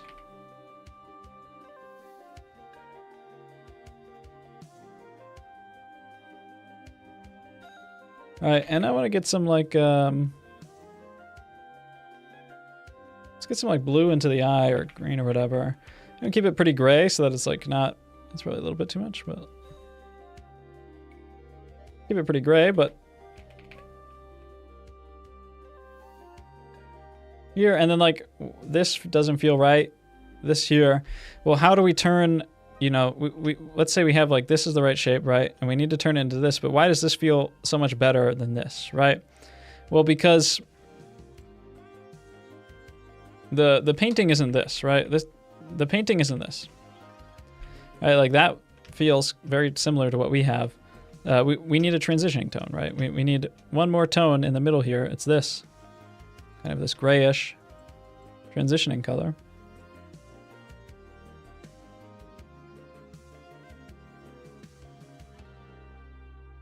To go on the edge of something, right? And you can kind of pull. You could use a texture brush, you could use like a smudge brush, whatever. You can kind of like pull the edges into each other a little bit, just like you would with like a fan brush and oil paint. Right. You know, I would come in with like black or something very, very, very close to black. This is black. And like there is like a pretty clear outline around, you know, in the fold of the eye. So don't be afraid to pencil stuff in. That's very normal even for oil painting technique. Come in with a, you know, like a liner brush or whatever. So I would encourage some projects in you where you do like get to this level but you push it, you know, spend the extra time and push it further. You know, that's really what I was doing on my project, on my painting for this too. And I did learn a lot from it. You know, don't be afraid to zoom in on your reference. You know, like it sucks because it's just kind of this mindset of yeah, like this darker, way more saturated, right? Like this is very fiery red burnt umber under here, like very, very, very saturated. Oh my God, please. Fuck, what was I saying? Oh, you get into this mindset where you're like, well, my drawing's not perfect, so I would rather just do another one. That way I can get better at my drawing skills, and then when my drawings are perfect, then I can dig deeper and zoom in. But like, you do have to zoom in at some point, you know, no matter what, right? And you should, you know, I think like more interdisciplinary skills will improve everything, basically.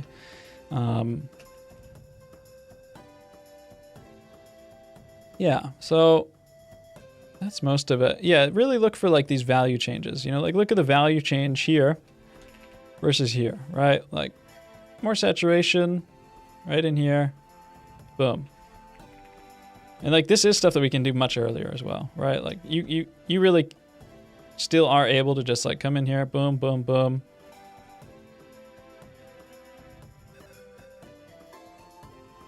You know, look at the, yeah, zoom in on your reference more. I think that's really it. Look at like how saturated this is. So when you start your painting, you know, throw in your burnt umber scrub or whatever. And then grab your black. You know, push your contrast.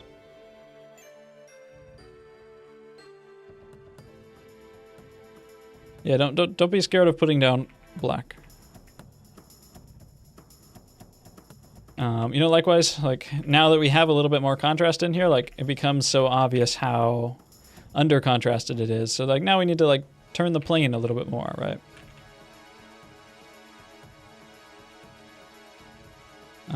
And you know, it's nice in Photoshop or whatever just to have like a smudge tool.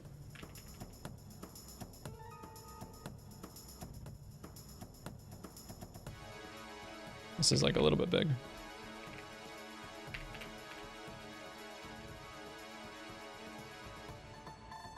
Really nice. It's like something. I did not learn about the smudge tool until like this year. And I still don't use it enough. Cool. Very good, very good, very good.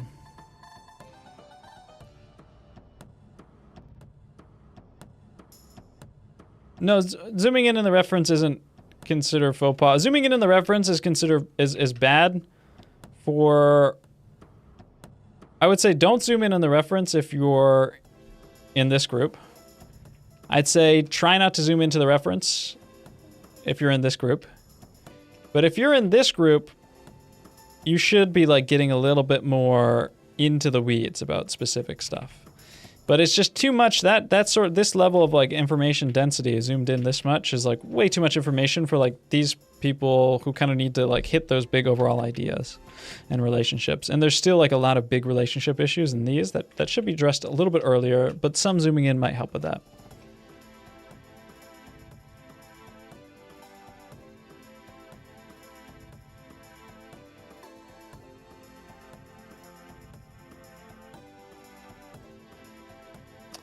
Very good job, Krista. Very good job.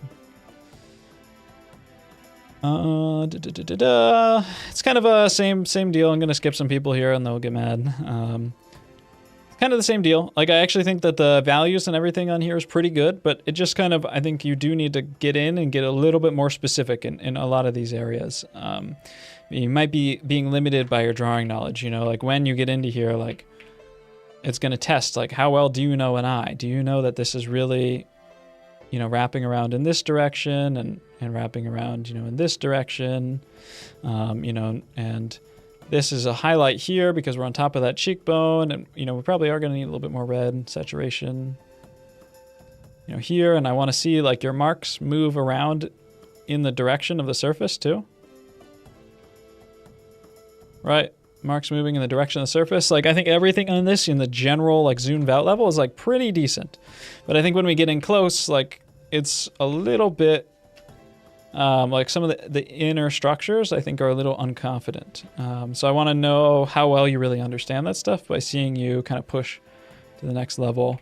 You know, this is an eyeball, like, it's getting light here. It does get a little bit darker here. It is the lightest here, you know, and then, like, we do have some, you know, light here, and it does get darker as we move around to the other side here. Like, I want to see you kind of, you got the big planes on everything. I want to see you hit the middle planes in the smaller planes and stuff too.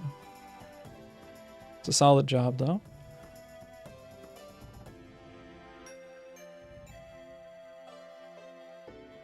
I want to see that water line of the eye, and the water line of the eye should cut off the bottom of the eye, right? Like, this is stamped on top, but we need the water line of the eye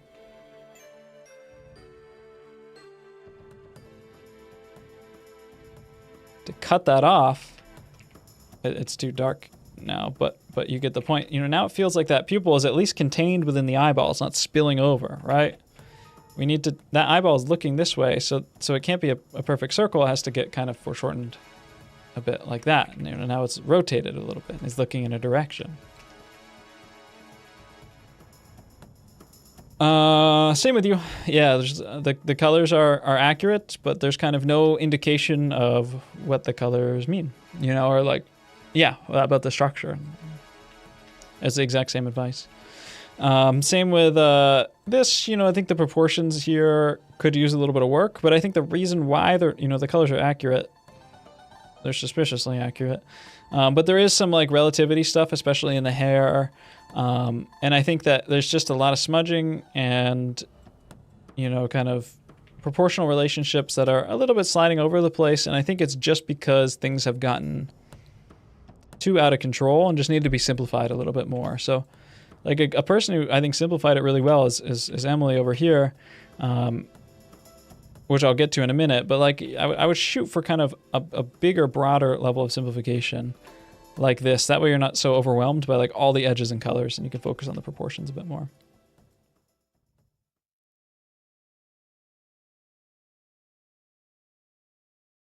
This person is interesting. This person's like first message in the Discord was this.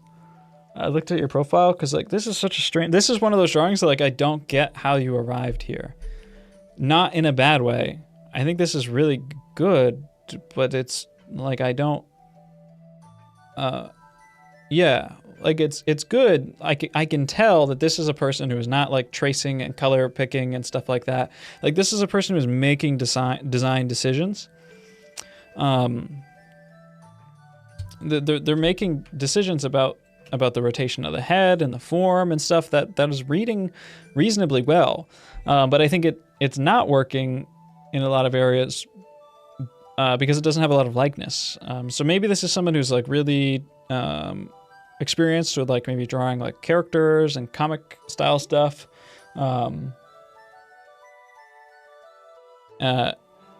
And not super experienced with like realist stuff. Because there's just like I think I do have to bring this one over. I'm trying to kind of push here and finish up.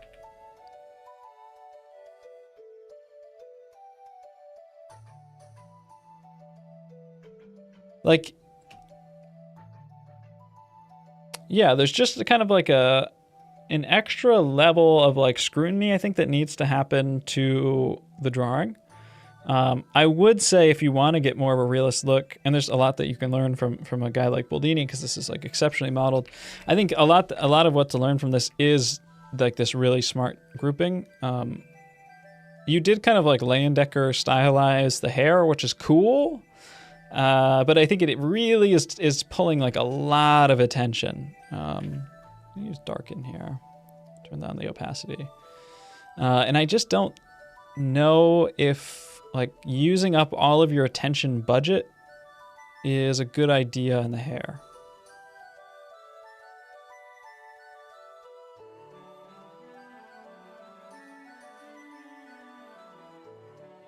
And then how do we make this guy look more like him? Well, the rotation is like a little bit much. I would pay attention to, you know, really hit these like harder shadows in here, like you're very, very close. So it's really hard for me to critique work like this. You know, I'm paying attention too to like the values inside of the beard in here, like, or this little mustache area, like goatee.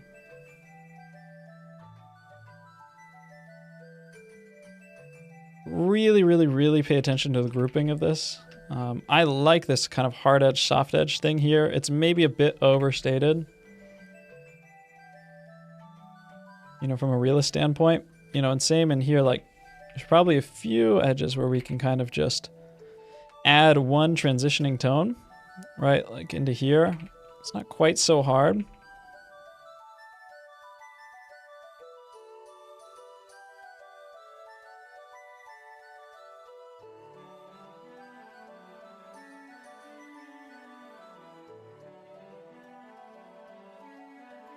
Or like, yeah, I'm imagining you do like a lot of OC drawing or something.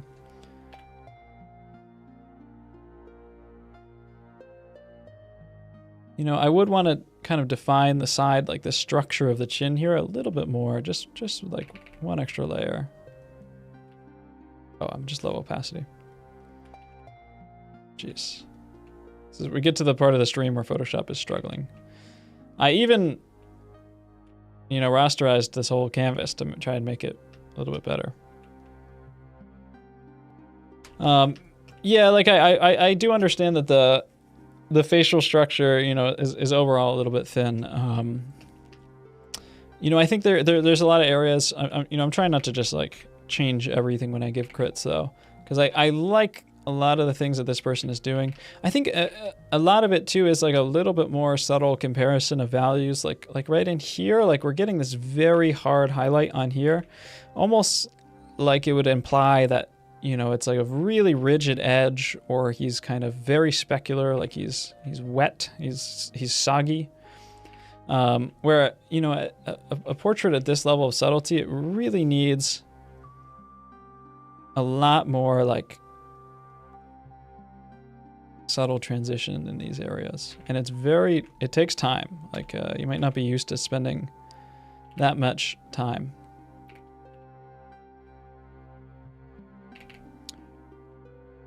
Like, and then also I think you're losing one thing that will probably mean to you, mean a lot to you, as someone who I think is seemingly very good with shapes. I think we've boiled a lot of the character out of this eye. Like we kind of boxed it up a little bit. And I really want to see like this really nice rounded feeling here and in here. And then again, pulling around in here. I think this is really, really essential for the eye.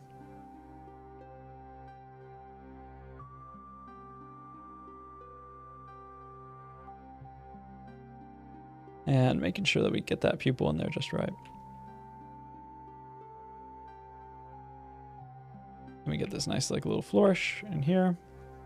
Give that waterline. And, you know, again, with this more realist painting, like if we can get stuff accurate, we do get to put, you know, an extra set of tones on each plane, on each, you know, form. As long as they stay within the group, right? Like, so this eyeball is rounding. And it is going to be, you know, maybe slightly lighter on this side and darker as it wraps around the edges.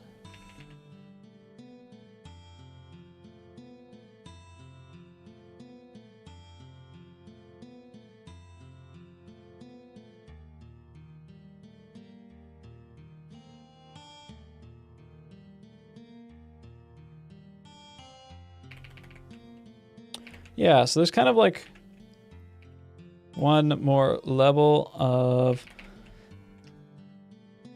form that you can push into, you know, and then like the accuracy of the overall thing, it's also kind of another time thing. I wish I could do before and after, but I can't because I did it in the same layer.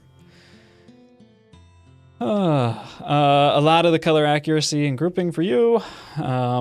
Use a brush. A lot of the color accuracy and grouping for you, but also, man, like, unless you're doing a challenge for yourself, make it easy on yourself and, you know, smudge. Smudge some edges or use something with a bit of opacity. There's nothing wrong with that. You don't need to do everything hard-edged. You're just making your life miserable for no reason. But still a lot of color accuracy and grouping stuff, right? Like don't just chase, you know, random stuff without understanding like kind of why it's there.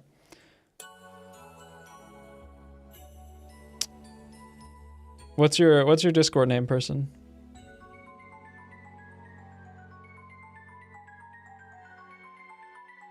Diwar.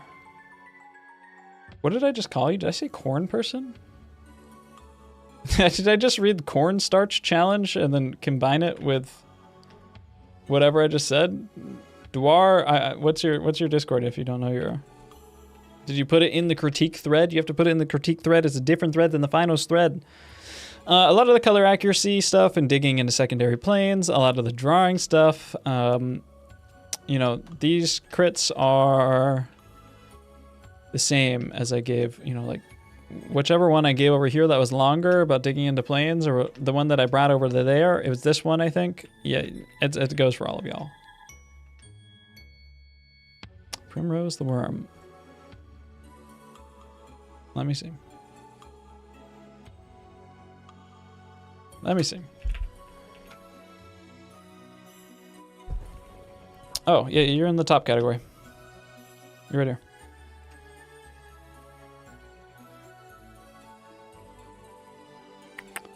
And then the last person is this guy. I saw you in chat talking about, you know, liquefying too much earlier when I said that. And I think that you've liquefied all the... I watched your process. I think you've liquefied... I put stars on people who gave like a time lapse, by the way, in case I could watch it, which is much appreciated. I think a lot of people that I see like liquefy too much, like you liquefy like all the character out of this guy. Like I think that a lot of the interesting characteristic things about him that make him have like they've kind of have been like perfected too much. And it goes for like the rendering too, where I think like a lot of the interesting brushwork and edges between things have kind of gotten smoothed and softened into like, you know, everything is like technically kind of correct, but nothing is like being him, which is like a big problem. It's probably the biggest problem you could possibly have. I'd actually way rather it be like horribly ugly and terribly disproportionate than like lose a lot of structure. Jake, please acknowledge my hatching. Which one was Gray's? Which one's yours, Gray? I went back to the two that had a red arrow, so go find it in the stream. I already went back to them right after the OC looking. Was this the OC looking? Was this you? Oh, yeah. I'm acknowledging your hatching. It looks very time-consuming and difficult. It's cool if you like to do that. You should do whatever type of art you like to do. Man, this looks so much better as soon as I smudge an edge. But if you put the effort and the time it takes into hatching into like color mixing, I think you get a stronger result, just to be frank with you. Just to be, you know, SpaghettiOs and sliced frank with you. Yeah, so I feel like we've kind of like cooked a lot of the things that make this guy him, and the feeling of like stretching and skin and age and interesting like edges and stuff out of it, and we've like just made like Chad guy with hair. You know, and there's still like a lot of value grouping stuff that like you're trying to fix with like texture brushes. But I would just much rather see, I think all of it comes from your process, because this is what I like when people watch or send the process video in.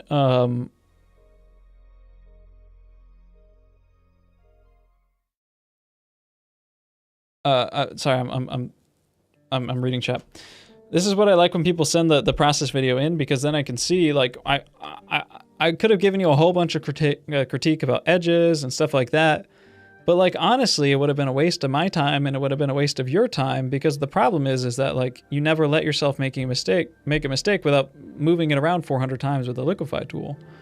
So I think the best thing you can do for yourself is just pick up a piece of pen and paper, or a pencil and a paper, and just, you know, draw some heads and try to get them accurate and try to understand structure, you know, and crack open a book and learn some things about, you know, the planes of the face. You know, go draw some Asaro heads in pencil. It's going to give you 10,000 times more practice than any correction I could do on here.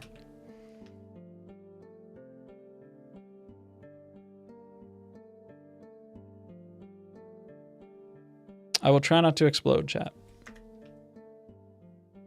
Pick up a piece of pen. Last grouping in here. Honestly, it's like more of the same stuff. I think all of y'all can improve your relativity, except Emily. Emily said she heard my voice echoing inside of her head. Simplify, simplify, simplify. And that's why she's goated this time, okay? This is nice, and the value relativity is pretty good. I think you're losing some like characteristic ideas about it. It also feels very small and very, you know, belabored. God, do I have to drag this one over? Shit.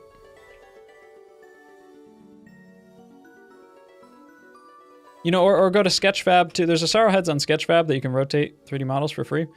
Same with the Loomis simplified planar head. I actually like the simplified Loomis planar head more than the Asaro head, but it doesn't matter. I feel like there's like kind of some character stuff that's missing here. Like it's reasonably accurate, but I kind of just, it's like I was explaining to like Jacob earlier with like knitting brushstrokes together and like kind of flourishing like out and ending and tapering brushstrokes. Like I kind of feel like that has to happen when you're drawing too. Like I kind of want to see like how things are linked together and the way that those shapes connect. Like I saw this rhythm here when I was drawing. I think I did this in my drawing too, but when I was demonstrating at the beginning, like there's this really nice rhythm that ties this to this to this together. And it really feels like that. And I think there's a little bit of this that kind of is kind of hazy here and we're not sure. And then like, I really want to see in this drawing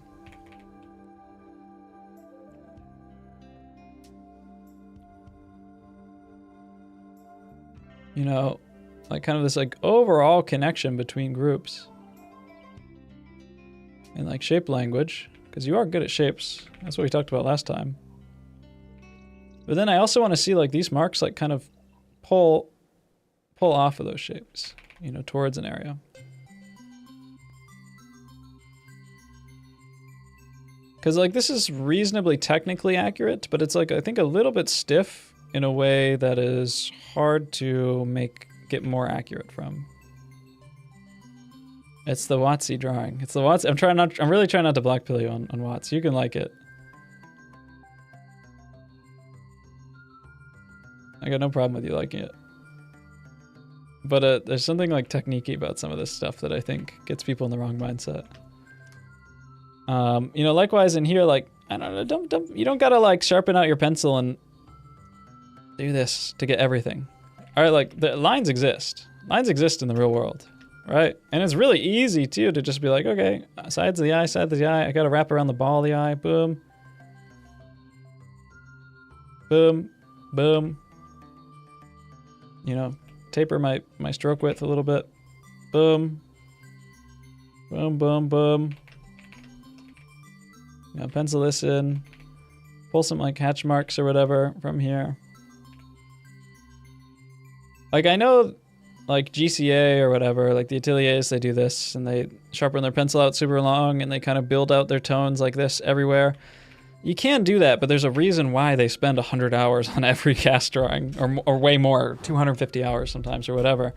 Like, I would much rather make 20 drawings in that time that are all really good and well finished.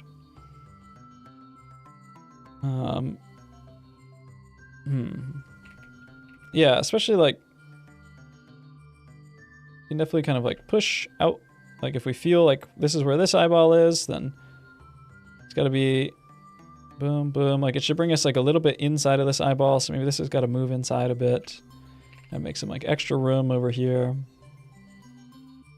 Right. And kind of pull this whole side of the face out.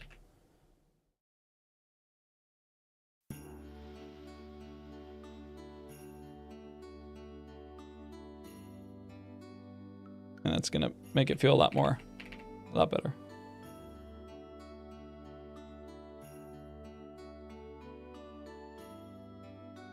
The Discord hit 10K. Let's go.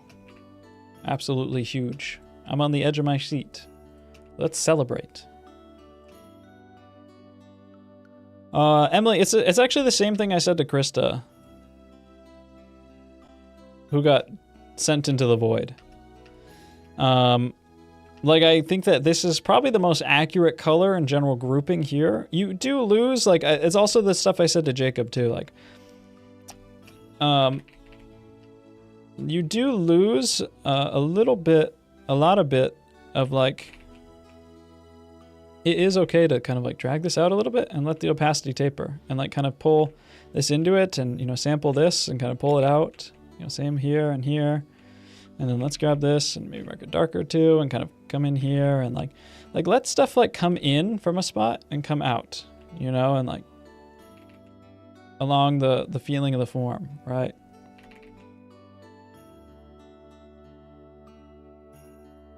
Boom, boom, boom, boom. You know, same, like, you know how to draw it pretty well. It's okay to just pencil stuff in too. Just because we're painting doesn't mean we have to like use a giant round brush for everything.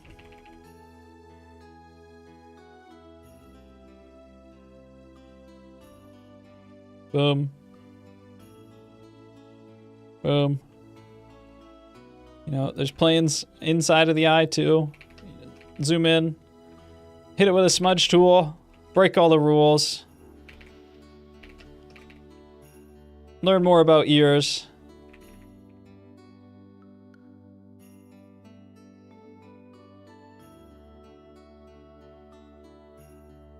Yeah, like, you know, it's just this is like a great first stage. I keep working on this one and do exactly what I said to Krista, you know, zoom in on an area and kind of really try to like actually see how stuff is knitted together and constructed. You know, there is a side of the eyeball that is like pretty dark here because it's tucking back in. And there is like the other side over here that's a little bit less dark and it's more like desaturated, kind of like purplish in here. And then there's like a transition in the middle where it's kind of like between the two. So yeah, it takes time. It's going to take a lot more than like however many hours this took. You know, if this took like a few hours. Right, like hard edge. The color coming out of it, smudge tool, right? Or you could use a soft airbrush or whatever, it doesn't matter.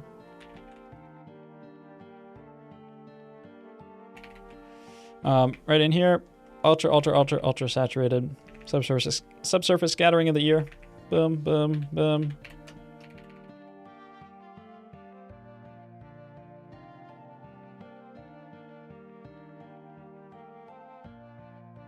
Nobody cares about ears. Sure.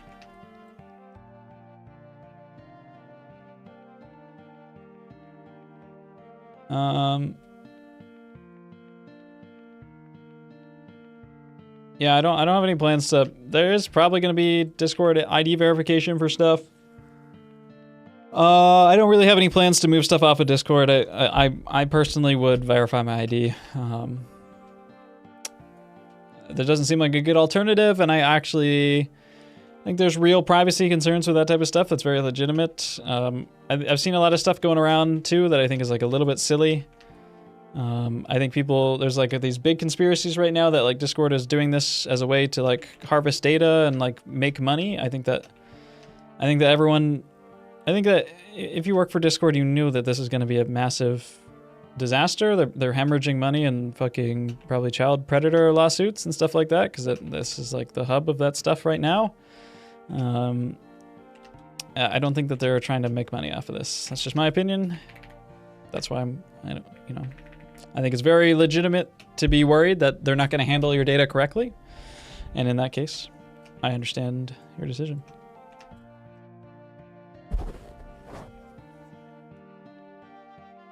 Hopefully the local scam. The local scam without having to send in your ID would work for you. Yeah, Michael, I think it's a lot of color matching stuff. I don't know if you've ever done the thing where you match like actual color swatches, like the cards from like the sample paint cards. You bear, Emily, you bear the process. Cards, those, whatever. You bear the. I'm doing two things at once.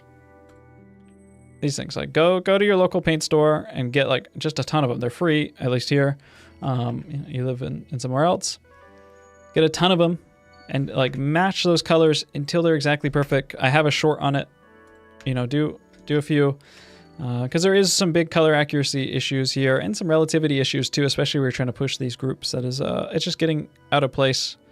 But you know, especially like in the ear, like the whole thing is very, very desaturated. So you definitely just can push the desaturation. So I would really, really work on those skills because I think it's going to be the biggest difference for you.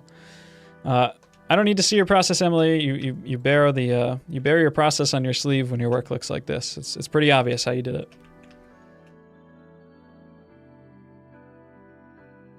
Wait, can you say something mean about my watercolor? There's only one watercolor, I think. Is it this one? Yeah, it's the same as everyone else in this category.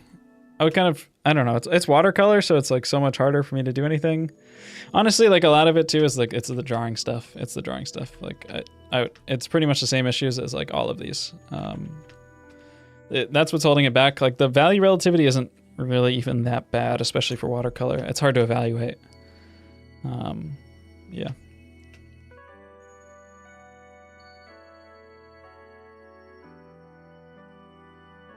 They've been leaks of data. Okay, yeah, I know. It's perfectly legitimate to worry about that. It sounds like they're doing some things to try and prevent leaks. Like not taking IDs from every single person. You know, and also a leak isn't them harvesting your data and selling it. I think that's illegal and conspiratorial. Just in my opinion. That's what I think. No, I know everyone's like a villain. This one's pretty good, but I think there's just like a drawing issue too. Like it doesn't feel. I think the chin needs to come in more, and it helps the feeling of the face. And I feel like it's rotating a little bit more. Actually, maybe this needs to like come out a little bit too. There's like some slight proportional stuff in here. Like this, I think it just needs to come out a little bit. Why do people keep, you guys are such bots. Why, I say that I don't mind it, but I think it's perfectly reasonable to be worried about data not being handled properly. And then the bots come in and they're like, but they leak data. That's what I said. Like, yeah. It's perfectly reasonable to not trust them on that, and I totally understand that. Why you guys just like you're doing you watched like 5 TikToks about it. I get it. Yeah, I think pulling out a lot of this side of the face.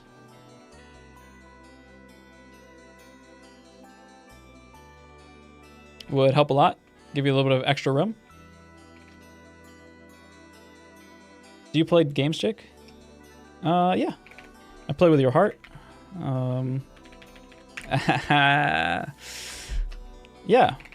I play Defense of the Ancients 2. I'm a big Defense of the Ancients 2 player. Got kind of a crazy faceless void. My phone don't got any games though. Nobody's mobile gaming anymore.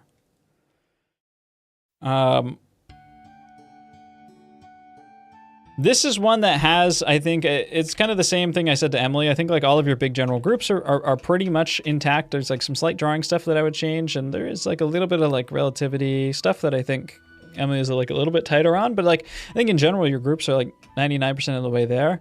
But I am feeling like a lot of the same character stuff that I mentioned for like this person too, like in the eye, that I mentioned for Emily, that I mentioned for Krista, that I mentioned for Jacob. Where, you know, we want to kind of like push some of those edges, push some of those like how the brushstrokes like knit together, all that stuff. And it would really help you out a lot.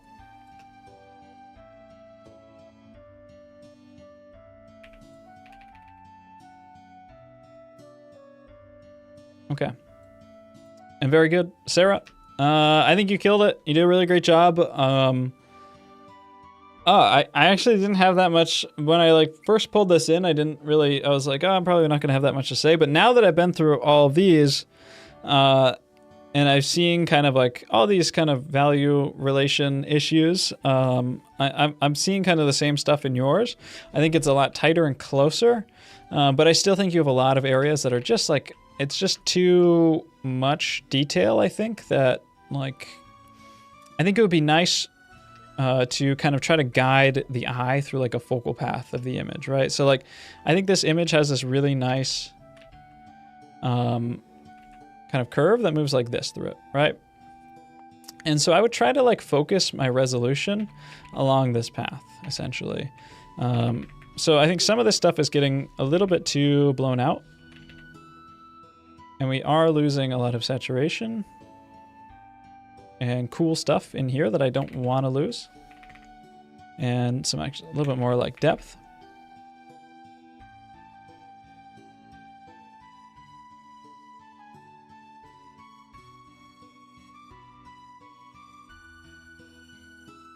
Yeah, I think we're missing like a lot of saturation, I think, in these areas that like only stands to improve you. I know this is like really subtle, but I think it does help a lot. And then I would try to, like, you have this like nice hard edge here. I really like this edge on the image. Like, pull this out, smudge it in, and then, you know, leave it. It's okay. You know, like, I would kind of smudge and pull some of this stuff together.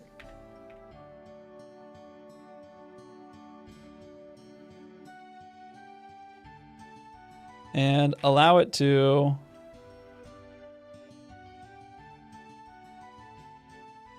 just kind of chill out a bit without needing quite so much of the viewer's attention. So I'm not like removing any of it. I like these little bits. Let's just use darken.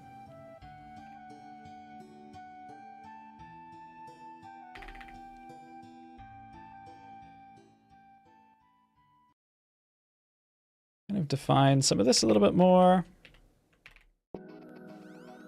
Just working off of like memory of the image too. So it could be a little bit more specific if I was looking at the reference.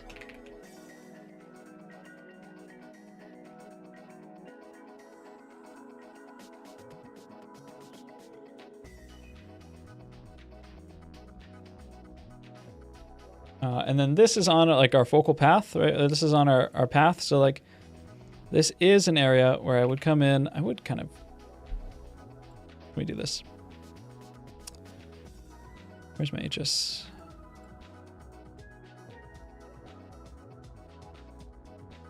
I'm gonna push the saturation of the whole image. I think it just makes it better.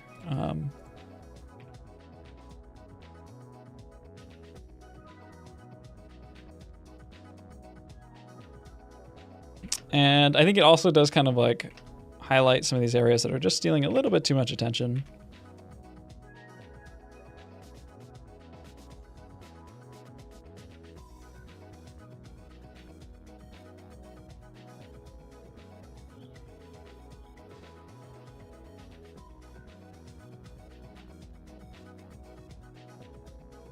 And so these are areas that I would want to leave a lot of resolution and detail. I would come in and again, I'm working in a compressed resolution here. Try and keep this file manageable. I would come in here and you know, do some flourishes, which you like to do. This is handled well. And then I would come over here and really try to simplify out some of this information. Just so that we don't have so much. Like we don't need a plane change from here to here to here to here to here.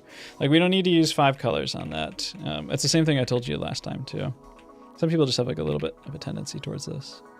But you know, since I emphasize this type of simplicity like so much in these streams and with like my students and stuff, that you know, we get people like Emily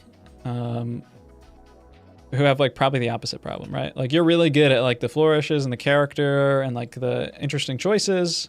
And like you need to improve like the simplicity, and then like it's the opposite advice for someone else. So it's not like one way is better than the other. It's just like I lean a little bit heavier towards the simplification stuff, and it causes its own set of problems.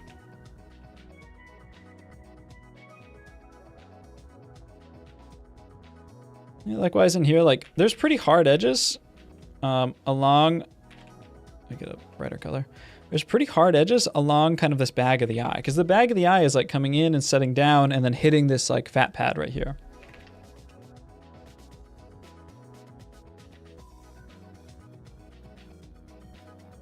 Right, so we get this bag of the eye, and there is some changes inside of it, but there's a pretty clear area, and we can kind of like drag over a little bit in certain spots to like kind of soften it out.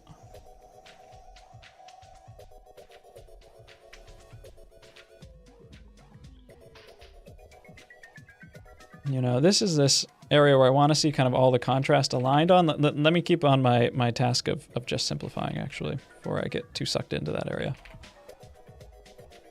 And that's what I just said right there is what you need to be saying to yourself like constantly, I think. That you need to counter the bias in your head to like work on stuff.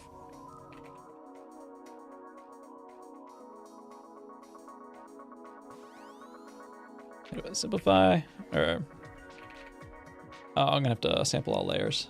It's a little bit laggy when I do this, but as long as I keep the brush size small.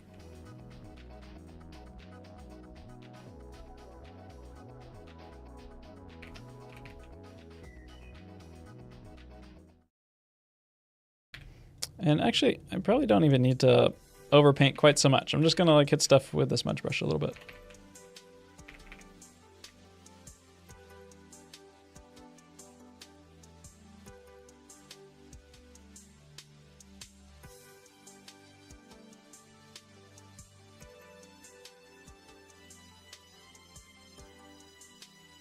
I hate when Photoshop does that. It's so annoying.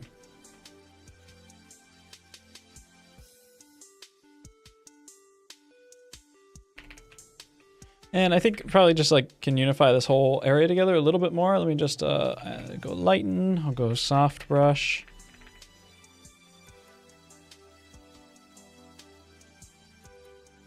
Let me reduce the opacity a bit so it's not looks like so it doesn't look quite so much like makeup.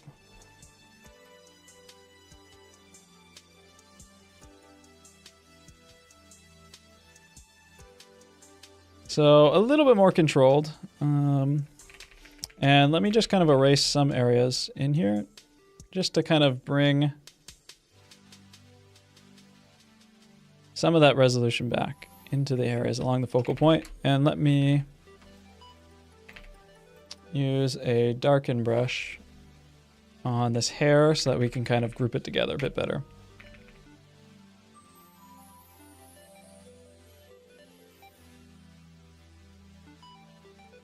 I'm not nitpicking. I think this is actually a really major thing.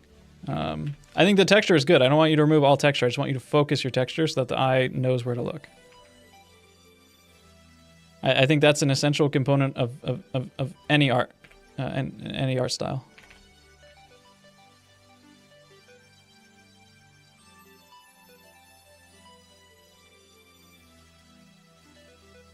Like I am always going, in any critique I do, I am always going to overdo my critique because I can't sit here for like 2 hours and I can't sit here for like 2 hours and like properly redo the whole piece. So it's always going to be exaggerated in whichever direction I'm making it.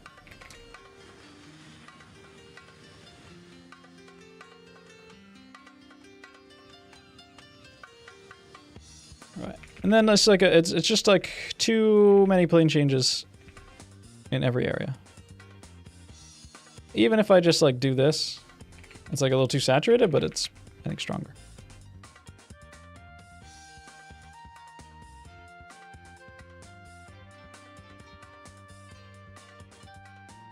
I'm on a layer underneath somehow. Oh, that's why it got so saturated.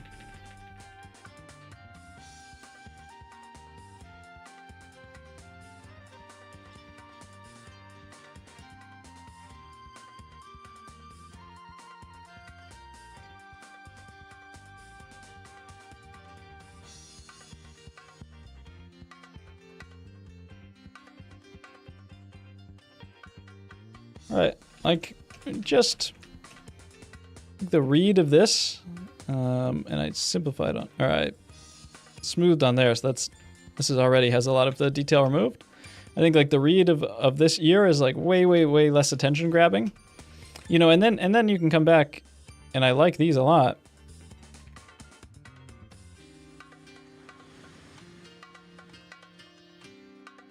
I hate you, Photoshop. I hate you.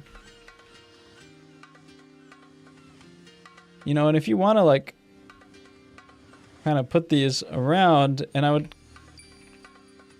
you could even like, this is something I learned from like the Hades art style, like you can kind of use them like a pseudo rim light.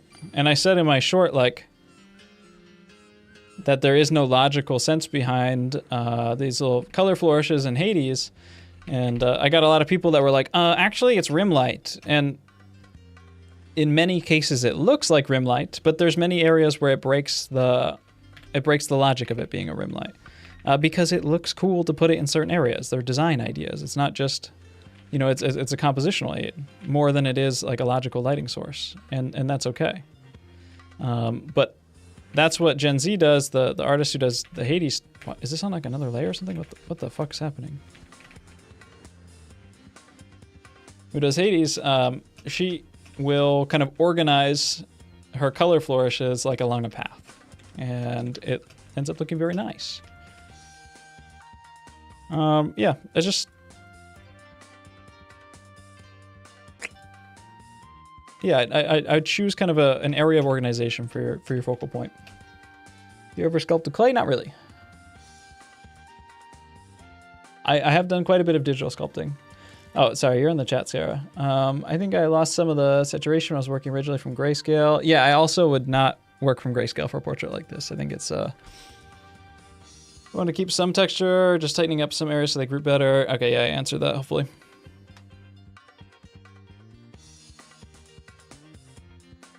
Yeah, I wouldn't even bother working from grayscale. I think it's just, you're just going to have to do the whole thing twice. And it's fine to...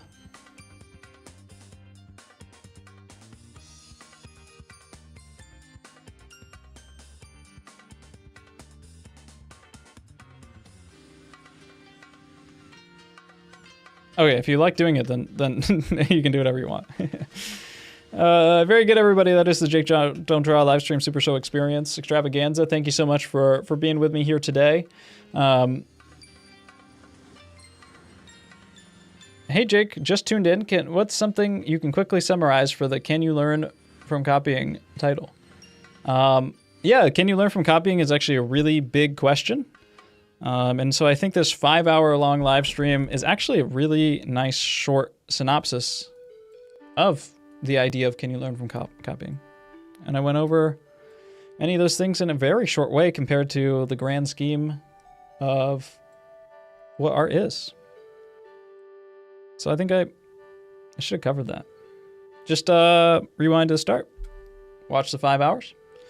You'll be good to go. Can you talk about brushwork rendering a little bit? It's something I don't have much experience with yet and struggle with. I think I really summarized that in the critiques on...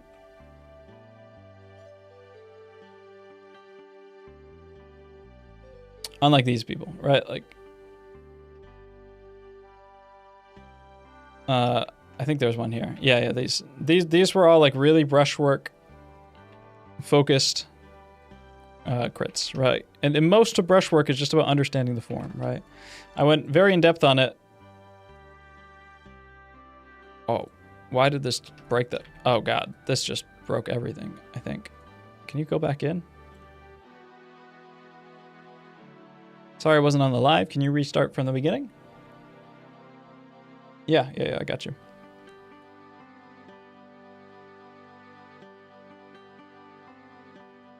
A lot of understanding brushwork is really just understanding kind of the form ideas and then like knowing how to move your brush on top of the form, right? Or across the form or over it. So, you know, focus on like your big form ideas and the way that things move across the image. 1 second. I'm going to restart the stream real quick.